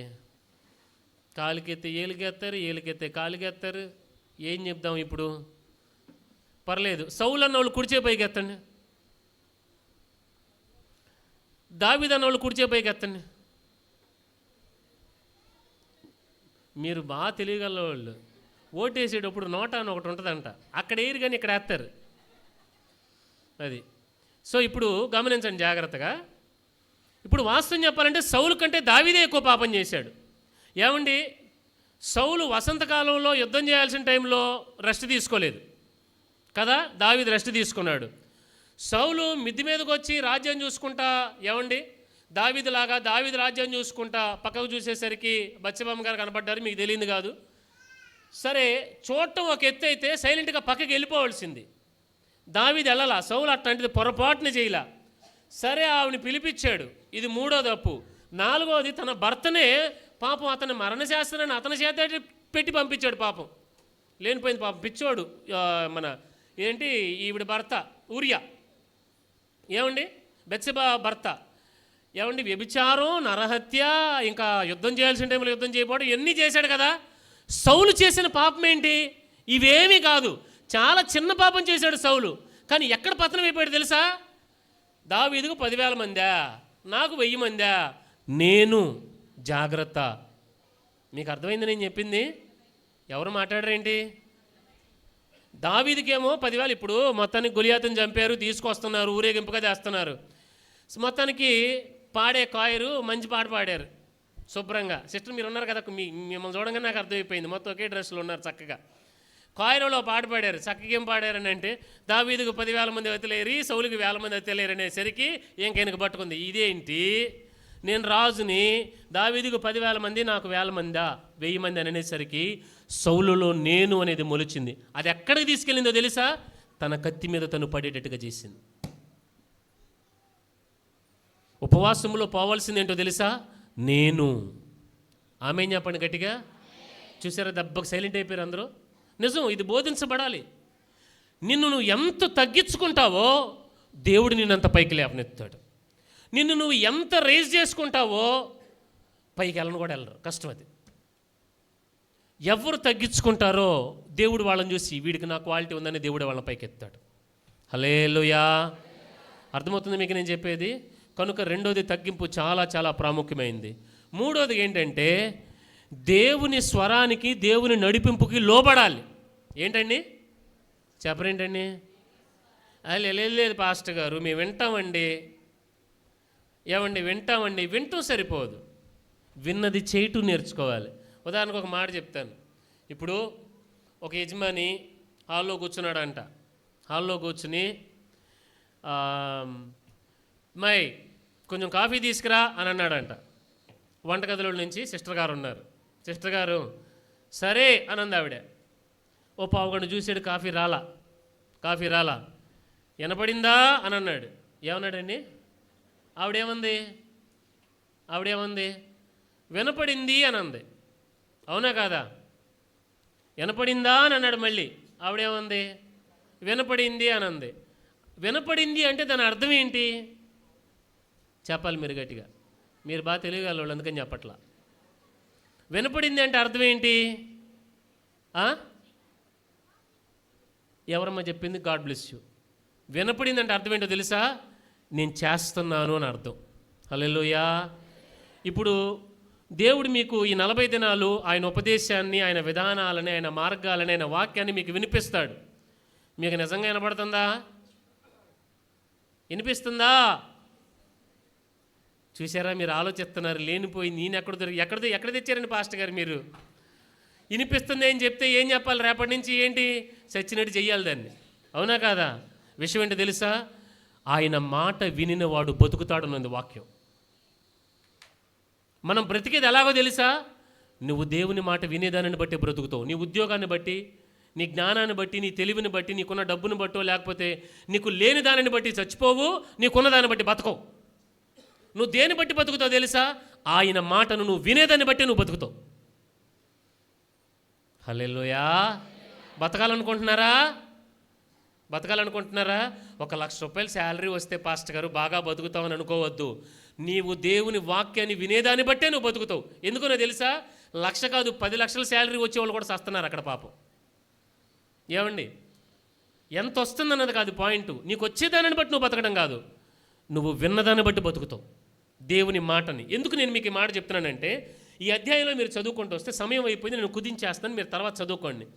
వీళ్ళందరూ ఉపవాస ప్రార్థన చేశారు. అయ్యా నువ్వే మాకు దిక్కు, నువ్వేదోడు చేయాలని చెప్పి మొత్తాన్ని దేవుని వేడుకున్నారు. దేవుడు ఏం చేశాడంటే వాళ్ళలో నుండి ఒక ప్రవక్తను లేవనెత్తాడు. ఆయన ఏంటండి? ఒక ప్రవక్త లేవనెత్తాడు. యెహజీయేలు అనేటువంటి ఒక ప్రవక్త లేచాడు 14వ వాక్యంలో. మీరు తర్వాత చదవండి. ఈ ప్రవక్త లేచి ఒక విషయం చెప్పాడు. ఏమనంటే, ఏయ్ యోధావారులారా, మీరు ఏం భయపడమాకండి, యెరూషలేము కాపులస్తులారా, ఈ యుద్ధం మీరు కాదు, దేవుడే జరిగిస్తాడు, దేవుడే వాగ్దానం చేస్తున్నాడు,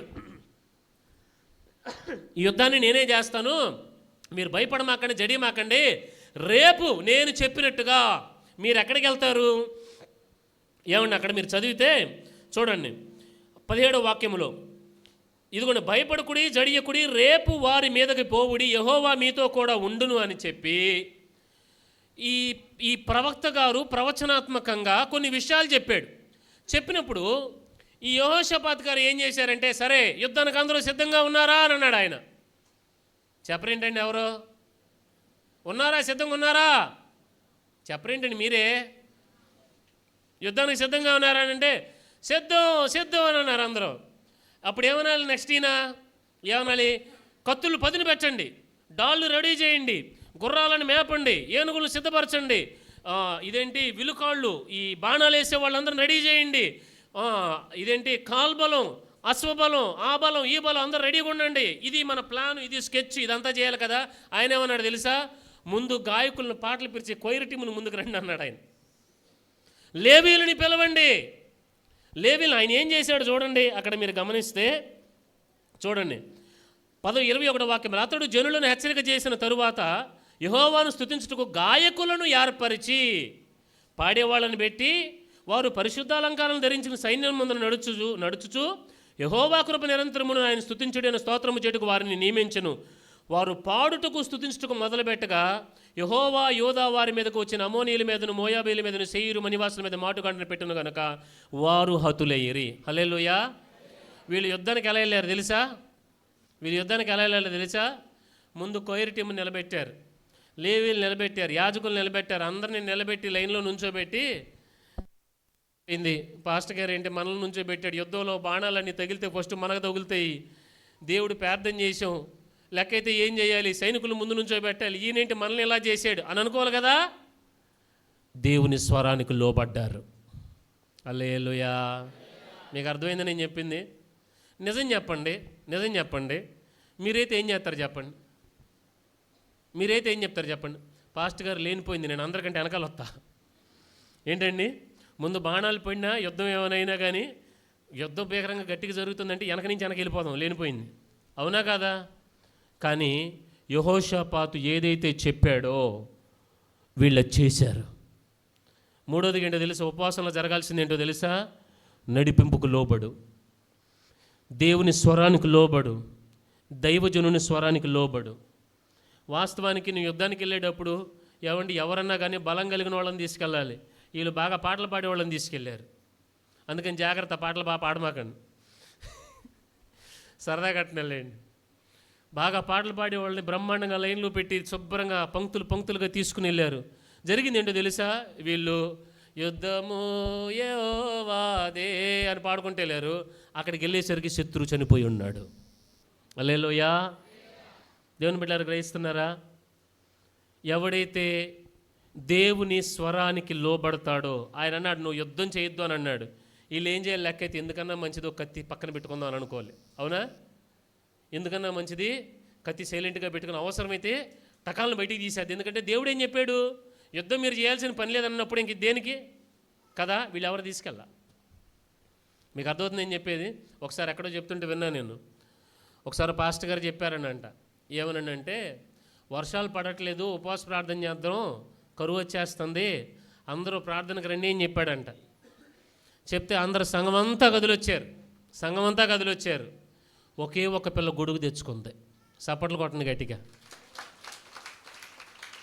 అర్థమైందా? ఒక బుట్టదే గొడుగు తెచ్చుకుంది. అందరూ పక్క నవ్వారంట. గొడుగు తెచ్చుకుని పిచ్చిదానా అని అందంట.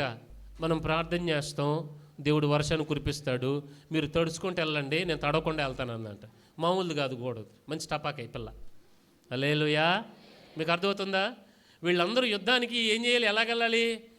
ఆయన ఏదో చెప్పాడు, సరే బాగానే ఉంది. యెహోషాపాతు గారు మనల్ని ఇరికించడం దేనికని అనుకోలా. యెహోషాపాతు రాజా, దేవుడు చెప్పింది చేద్దాం పద. నేను అంటాను, దైవజనుడితో పాటు నిలబడి అయ్యగారు దేవుడు చెప్పింది చేద్దాం పదండి అని అనేవాళ్ళు మీలో నుండి లెగాలి. హల్లెలూయా. అర్థమవుతుందా? అది నా ఆలోచన, మీ ఆలోచన, ఎవరి ఆలోచన కాదు, దేవుని ఆలోచన చేద్దాం పదండి. ఈ రిస్క్ నువ్వు తీసుకోగలిగితే నువ్వు వచ్చేటప్పుడు ఎలా వస్తావు తెలుసా? నువ్వు మోసుకునగలిగిన దానికంటే అధికమైనటువంటి దీవెనను దేవుడు నీకు అక్కడ దాచి పెడతాడు. హల్లెలూయా. ఈ ఉపవాసంలో మూడోదిగా నువ్వు నేర్చుకోవడం ఏంటో తెలుసండి? నడిపింపుకు లోబట్టు నువ్వు నేర్చుకోవాలి. ఒక ఉదాహరణ చెప్పి నేను ముగిచ్చేస్తాను. అదే దావీదు సౌలుని తీసుకుందాం. దావీదు చెడిపోవడానికి సౌలు చెడిపోవడానికి ముఖ్యమైన కారణం ఏంటో తెలుసా? నడిపింపుకు లోబడకపోవటం. అంటే ఎలాగా? దేవుడు అన్నాడు, అయ్యా సౌలా, అమాలేకులందరినీ తుడిచిపెట్టేసాను అన్నాడు దేవుడు. అవునా కాదా? ఈయన ఏం చేశాడు? అమాలేకుల మీద యుద్ధానికి వెళ్ళి అక్కడ కంటికింపుగా కనపడి అని చెప్పేసి కొన్ని పశువులను తెచ్చుకున్నాడు ఆయన. ఆ బ్రీడ్ మామూలుగా దొరకదు, ఇంకా చాలా మంచిగా కొవ్వు బట్టి బ్రహ్మాండంగా ఉన్నాయి పశువులు. అవి తీసుకుని వచ్చి సైలెంట్గా లోపల దాచాడు. సమూయేలు ప్రవక్త వస్తామన్నాడు. వస్తా రాజా యుద్ధం చేసావా? చేశానయ్యా చేశాను. ఇదంతా మీకు ఎక్కడ కనపడుతుంది అంటే సమూయేలు మొదటి గ్రంథం 15:22 ఉంటుంది. 15:22 తర్వాత చదువుకోండి మీరు. రాజా అమాలేకులను చంపేశాను పాస్టర్ గారు, బ్రహ్మాండంగా చంపేశాను. మరి ఏంటి? చావిడిలో నుండి పశువుల నుండి పశువుల శబ్దం వినబడుతుంది. ఏంటి అని అంటే, నీ దేవుడైన యెహోవాకి బలర్పించడానికి నీ ప్రజలు తీసుకొచ్చారు, నేను తేలేదని అంటున్నాడు కదండి. అప్పుడు ఒక మాట అన్నాడు, బంగారం లాంటి మాట. సమూయేలు ఏమన్నాడు తెలుసా? బలులర్పించుట కంటే మాట వినుట శ్రేష్టం. నీ బలి ఎవడకు కావాలి? నువ్వు శ్రేష్టమైన నేను గొర్రెలు తీసుకొచ్చాను, అది తీసుకొని నువ్వు బలి తీసి పక్కన పెట్టు, ముందు మాట విను. నువ్వు నడిపింపుకు లోబడు. నువ్వు నడిపింపుకు లోబడకుండా నువ్వు ఎంత చేసి ఏమి లాభం నీకు? హల్లెలూయా. ఇదే ఎగ్జాంపుల్ని దావీదు దగ్గర కూడా తీసుకెళ్దాం. ఈయన గారు కూడా బచ్చిపని తీసుకొచ్చాడు కదా. ఇక్కడేమో ఈయన సౌలు చాలా మంచోడండి, నిజం చెప్తున్నా, సౌలు చాలా మంచోడు, కానీ నడిపింపుకు లోబడే తత్వం లేదు. దావీదు అటు ఇటుగా ఉన్న నడిపింపుకు లోబడతాడు. ఎందుకనంటే దావీదు ఏమండి బత్షెబాని తీసుకొచ్చుకున్నాడు, సరే మొత్తానికి మళ్ళీ పంపించేశాడు, అంతా అయిపోయింది. ప్రవక్త వచ్చాడు, ఒక ఎగ్జాంపుల్ చెప్పాడు. రాజా ఒక ఆయన ఉన్నాడంట, ఆయన పాపం అల్లారు ముద్దుగా ఒక మేకపిల్లని పెంచుకున్నాడు, ఇలాగా ఎవరో ఇది చేసుకో అట్లా చేసినోడు మరణానికి పాత్రుడు అయ్యా అది అన్నాడు. అది ఎవరోగా చేసింది నువ్వే అని అన్నాడు. నువ్వు వేరొకరి భార్యను నువ్వు తీసుకొచ్చి నువ్వు ఎలాగిచ్చేసావని అంటే అప్పుడు దావీదు అన్నాడు తెలుసా, ఆ తప్పు చేసింది నేను, నన్ను క్షమించయ్యా, ఇది పోవడం నేనేం చెయ్యాలని అడిగాడు. హల్లెలూయా. సౌలు ఎక్కువ పాపం చేశాడా, దావీదు ఎక్కువ పాపం చేశాడా? చెప్పరేంటండి, సరిగ్గా చెప్పండి అండి, స్పష్టంగా చెప్పండి. మీరు ఎంత త్వరగా చెప్తే అంత త్వరగా వదిలేస్తాను, ఇంక అయిపోయింది. ఏమండి, దావీదే ఎక్కువ పాపం చేశాడు కదా. సౌలు నడిపింపుకు లోబడ్డాడా, దావీదు నడిపింపుకు లోబడ్డాడా? దావీదు ఏంటి తప్పు పరంగా చూస్తే ఎక్కువ చేసిన దావీదే నడిపింపుకు లోబడ్డాడు. సౌలు హృదయానుసారుడా, దావీదు హృదయానుసారుడా? సౌలు నిన్నుకున్నందుకంటే దేవుడు పశ్చాత్తాపడ్డాడంట. సౌలేమి పెద్ద పెద్ద నేరాలు ఘోరాలు ఏం పెద్ద ఇదేం చేయాల, వెరీ సింపుల్. ఈ ఉపవాస ప్రార్థనకి మీరు అక్కడ అనుభవించుకోండి. ఏమీ లేదండి, సౌలుకి సహవాసం లేదు, అన్ని నిర్ణయాలు ఒంటరిగా తీసుకున్నాడు. నేనే అనుకున్నాడు, సహవాసం లేదు సౌలుకి, అందుకని ఈజీగా సాతానికి చిక్కాడు. రెండోది, సౌలుకి నేను అనే గర్వం ఉంది. మూడోది, సౌలుకి ఏంటండి నడిపింపుకు లోబడే తత్వం లేదు. దావీదుకి సహవాసం ఉంది. ఏమండి, దావీదుకి ఏముందండి, ఇంకా నేను అనేది లేదు. నేను అనేది ఎందుకనంటే షిమి అన్నవాడు దావీదుని తరుగుతుంటే కుక్కలాంటి వాడిని నాదే ఉందిలే, దేవుడే పర్మిషన్ ఇచ్చాడు పోనీలే అని అన్నాడు. అర్థమవుతుంది మీకు నేను చెప్పేది? దావీదుకి ఇంకొకటి ఏంటంటే దేవుని మాటకు ఆజ్ఞకి లోబడే, తప్పు చేశాడు కరెక్టే, కానీ మాటకు లోబడ్డాడు, పశ్చాత్తాపడ్డాడు. కనుక ఈ ఉపవాసంలో కనుక ఈ అనుభవాలు మన జీవితానికి మనం అనుభవించుకుంటే, యెహోషాపాతు రాజు ఉపవాస ప్రార్థన చేశాడు. ఈ 3 అనుభవాలు కూడా ఆ యోధావారిలో యెహోషాపాతు రాజులో మనకు కనబడతాయి. జరిగిన విషయం ఏంటంటే వీళ్ళు యుద్ధం చేయకుండానే దేవుడే వారి శత్రువుని సంహరించాడు. హల్లెలూయా. కనుక ఈ 40 దినాల ఉపవాస ప్రార్థనలో మీరు సంఘములో చేరి ఈ మనసు పెట్టుకోనండి. ఏంటంటే ప్రభువా మా శ్రమలయ్యా ఇదంతా కాదు, ప్రభువా నువ్వు నీ సేవకుని ద్వారా ఇక్కడ నుండి 40 దినాలు ఏ వాక్యమైతే వస్తుందో దానిని మీరద్దు. రెండవదిగా సంఘ సహవాసాన్ని కాపాడుకోనండి.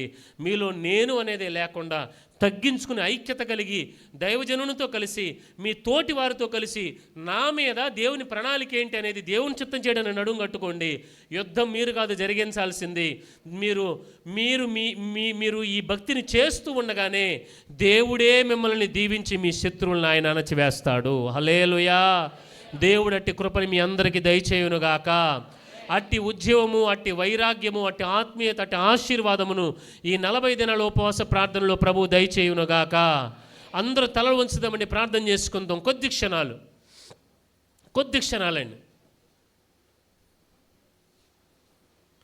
అందరూ తీర్మానం కలిగి ప్రార్థన చేసుకుందాం. ఒక 2 నిమిషాలు నేను ముగించేపోతున్నాను. ఏదో వెళ్ళాను వచ్చానన్నట్టుగా నువ్వు ఉండకూడదు. నేను ఒక దైవజనుడికి ఎందుకు వచ్చానో తెలుసా? 4 మాటలు చెప్పి వెళ్దామని నేను రాలేదు. ఇక్కడ ప్రభు స్వరాన్ని నేను తీసుకుని వచ్చాను. నా హృదయంలో ప్రభు పెట్టిన భారం, ఇది నా వలన కలిగినది కూడా కాదు, ఇది ప్రభు పెట్టిన భారం. నేటి దినాలలో సంఘములో ఉపవాస ప్రార్థన చేయటం మాత్రమే కాదు, సహవాసములో నడవాలండి. నీ దైవజనుడి నడిపింపులో సహవాసములో నువ్వు ఉండాలి. హల్లెలూయా, హల్లెలూయా.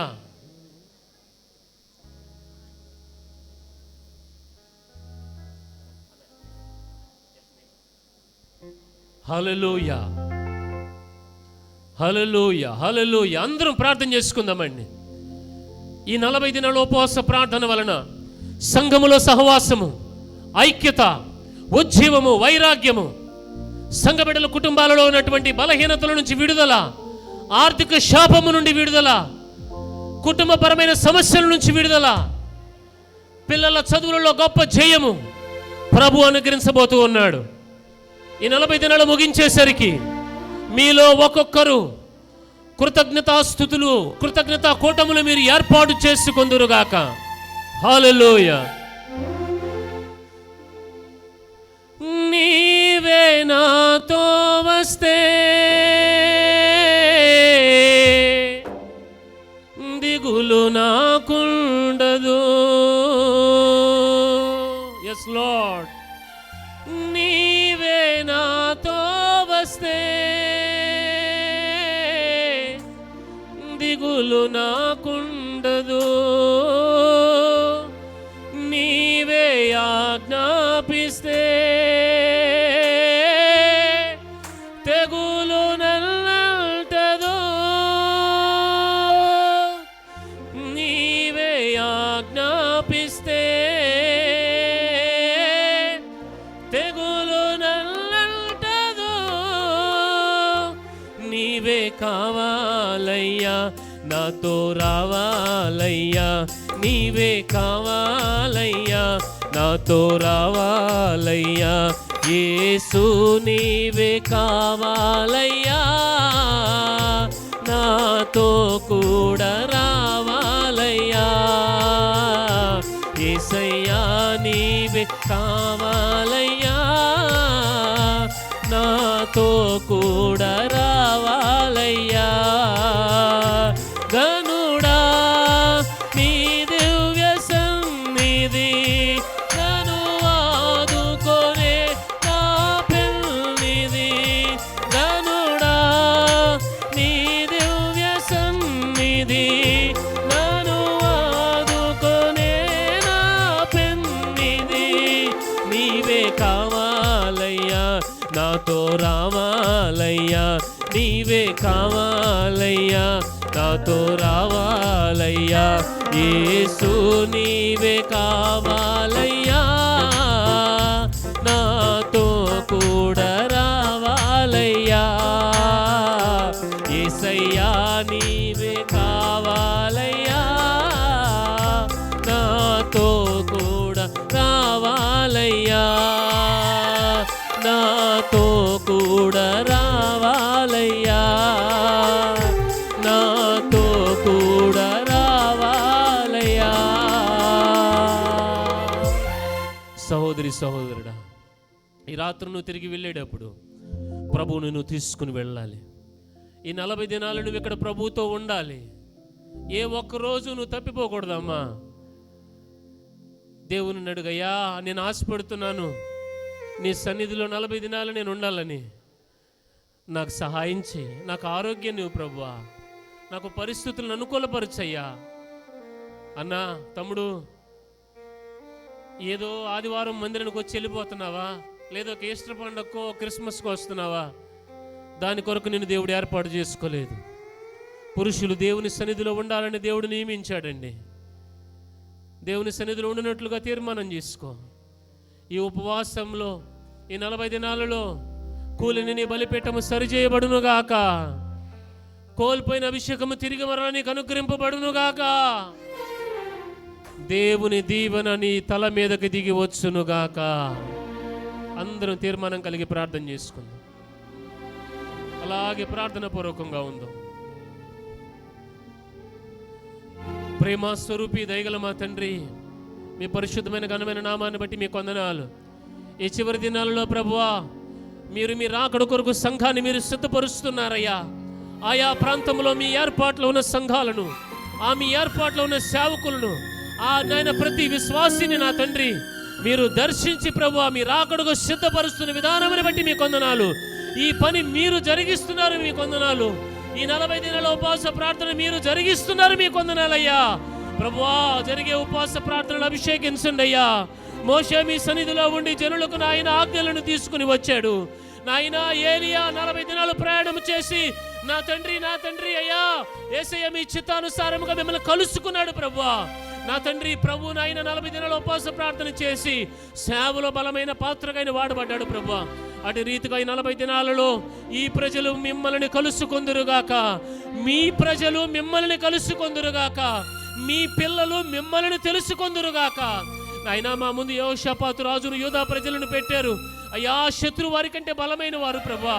అయినను వారు మీ వైపు కన్నులెత్తారు, మీ మీద ఆధారపడ్డారు. మాకు ఏమీ చేయడానికి తోచట్లేదు ప్రభు, నీవే మాకు దిక్కు అని తమను తాము తగ్గించుకున్నారు ప్రభు. ఆ రీతిగా నా తండ్రి మేమందరము నాయన సహవాసములోనికి రావడానికి, సంఘములో సహవాసము కలగడానికి, ఆత్మల పంట ఉండినట్లుగా నా తండ్రి కార్యమును జరిగించండి. సంఘములోనైనా నేను అనేది లేకుండా మేము అనేది కనబడుతూ, మాలో క్రీస్తు అనేది కనబడుతూ ప్రభువా మీ స్వారూప్యంలోనికి సంఘము మార్చబట్టు కృప దయచేయమని ప్రార్థిస్తున్నానయ్యా. మీకు వందనాలు ప్రభువా. నా తండ్రి నాయన నడిపింపుకు లోబడే కృపనివ్వండి.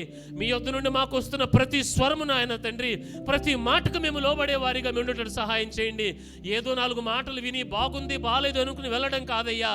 ఆ మాట సత్యము, దానికి మనం లోబడాలనేటువంటి ఆత్మ నడిపింపుకు నాయన విధేయత కలిగినటువంటి ఒక అనుభవాన్ని బిడ్డలకు దయచేయమని ప్రార్థిస్తున్నాను నాయన. వీరు ఏ పరిస్థితులు ఎక్కడికి వచ్చారో కానీ నాయన ఈ 40 దినాలు ముగించేసరికి నా తండ్రి వీరి జీవితాలలో మీరు పని చేయటం, వీరు చూసి శత్రువు అనేవారు లేకుండా ప్రభువా సంతోషముగా కృతజ్ఞతాస్తుతులు మీకు చెల్లించుటకు సహాయం చేయండి నా తండ్రి. కృప దయచేయండి, ఆశీర్వదించండి నాయన. మీ సేవకునిగా నిలబడ్డాన్ని మీ పని నేను జరిగించాను, ఇక పని మీది ప్రభువా నాయన. ఇది నాలో లేదు, ఎవరిని బట్టో కాదు, ఇది మీది ప్రభువా. ఇది మీ వాక్కుని మీరు స్థిరపరచండి, మీ బిడ్డలను మీరు ఆశీర్వదించండి. ఈ బిడ్డలు మీ నామానికి మహిమకరంగా జీవించినట్లుగా మీరు వీరిని ఆశీర్వదించమని ప్రార్థిస్తున్నానయ్యా. మీకే వందనాలు ప్రభువా. ఈ ప్రాంత పరిచర్యను నీ దాసులని దాసురాలని వారి కుటుంబాన్ని మీ చేతులకు అప్పగిస్తున్నానయ్యా. ఓ నా తండ్రి ప్రభువా, ఒక బలమైన అభిషేకం వీరి మీదకు దిగవచ్చును గాక. పేతురు నిలబడి వాక్య పరిచర్య చేసినప్పుడు 3000 మంది పట్టబడ్డారయ్యా. 120 మంది కూడుకున్నప్పుడు పరిశుద్ధాత్మ అభిషేకము కలిగింది. ఆ రీతిగా ప్రభువా నా తండ్రి ఈ ప్రాంతంలో గొప్ప ఆత్మల పంట, పరిశుద్ధాత్మ యొక్క కుమ్మరింపు ఈ ప్రాంతం మీద జరుగునట్లుగా, ఈ పరిచర్య విస్తరించినట్లుగా ఆశీర్వదించండి. సంఘ బిడ్డలను దీవించండి నాయన. మీ దాసుని ద్వారా ఏదైతే మీరు చేయించుకోవాలనుకుంటున్నారో సేవకుని గట్టి కృపని, జ్ఞానాన్ని, ఆరోగ్యాన్ని, ఆలోచనను, సేవకుని అంతరంగంలో తన అవసరతలు ఏవైతే ఉన్నాయో ప్రభువా సేవకులమైన మేము మీ పని చేసేవారము. మా పనులు, మా బాధ్యతలన్నీ మీవి ప్రభువా. ఆ ప్రతిఫలం ప్రభు సేవకులకు దయచేసి అయా సహోదరుడు జెస్యూడియన్ గారిని, వారి కుటుంబాన్ని నాయన మీరు ఆశీర్వదించి దీవించి మహిమ పొందమని, మీ కృపలోనైనా మమ్మల్ని అందరినీ దీవించి మీరు అక్కడికి రాజ్యానికి ఆయుధపరచమని, మా ద్వారా మీ పని జరిగించి మీ చిత్తమును చేయడానికి మా కృప దయచేయమని, సర్వ మహిమ ఘనత ప్రభావాలు మీకు మాత్రమే చెల్లిస్తూ యేసు క్రీస్తు నామమున ఈ మనవులు మేము అడిగి వేడుకొనుచున్నాము తండ్రి. ఆమేన్. హల్లెలూయా. అందరికీ వందనాలండి, అందరికీ వందనాలు. Thank you very much. మరొకసారి దైవ సేవకులకి నా హృదయపూర్వక వందనాలు. చాలా సంతోషం. అట్ ద సేమ్ టైం ఇక్కడ మ్యూజిషియన్స్కి brothers thank you very much, and media team తమ్ముళ్ళు థ్యాంక్ యూ వెరీ మచ్. ఎందుకనంటే దేవుని పని అనేది ఒక్కరిని బట్టి జరగదండి. మీరు ఇలా కూర్చుని ఎవరిని వింటున్నారని అంటే ఇది నేను అదంతా కాదు, కానీ అందరూ సహవాసం ఇక్కడి నుంచే మొదలవ్వాలి. Hallelujah. God bless you all. అందరికీ వందనాలు. నా గురించి, నా కుటుంబం గురించి ప్రార్థించండి. Thank you. చక్కటి దైవ సందేశాన్ని అందించిన దైవజనులు కిషన్ గారికి నా ప్రత్యేకమైన వందనాలు తెలియజేస్తున్నాను. మరి చాలా అమూల్యమైన విషయాల్ని మీ అందరూ కూడా విన్నారు. మరి మనమందరము సాతానును జయించి మన బ్రతుకులో గొప్ప నెమ్మదిని పొందాలి అని అంటే యెహోషాపాతు అలాంటి విజయాన్ని ఎలా పొందాడో చక్కటి 3 గొప్ప సంగతులు మీ అందరూ నేర్చుకున్నారు. అలాగే మరి చక్కగా కూడుకుందాం, ఐక్యత కలిగి ఒకరినొకరు పురుకొల్పుకుంటూ ఒకరినొకరు ప్రోత్సహించుకుంటూ సంఘముగా కూడిన ప్రార్థించట్లో గొప్ప కార్యాన్ని మనము చూడగలుగుతాం. అలాగే నేననే స్వభావం మనలో నుంచి పోవాలి. లేకపోతే అప్పుడప్పుడు మనలో ఎవడు పని చేస్తున్నాడు? నేను, నాది, నా సంపాదన, నా కష్టం. చాలామంది నేను అనే స్వభావం అది కూడా మనలో నువ్వే నా దిక్కయ్యా అనే స్వభావంలోనికి మనము వస్తే ప్రభు తప్పకుండా మన జీవితంలో ఏం చేస్తాడు? ఆయన కార్యము చేస్తాడు. తర్వాత దేవుని నడిపింపులో మనము ఉండాలి. ఎవరి నడిపింపులో? మన ఇష్టం వచ్చినట్టు కాదు. అలా దేవుని నడిపింపులు ఉంటే దేవుడు మన జీవితంలో గొప్ప కార్యాలు చేస్తాడు. చక్కటి దైవ సందేశం విన్నారు, దానిని అక్షరాల ఆచరణలో పెట్టండి. ప్రభు మీ జీవితంలో గొప్ప కార్యము చేస్తాడు.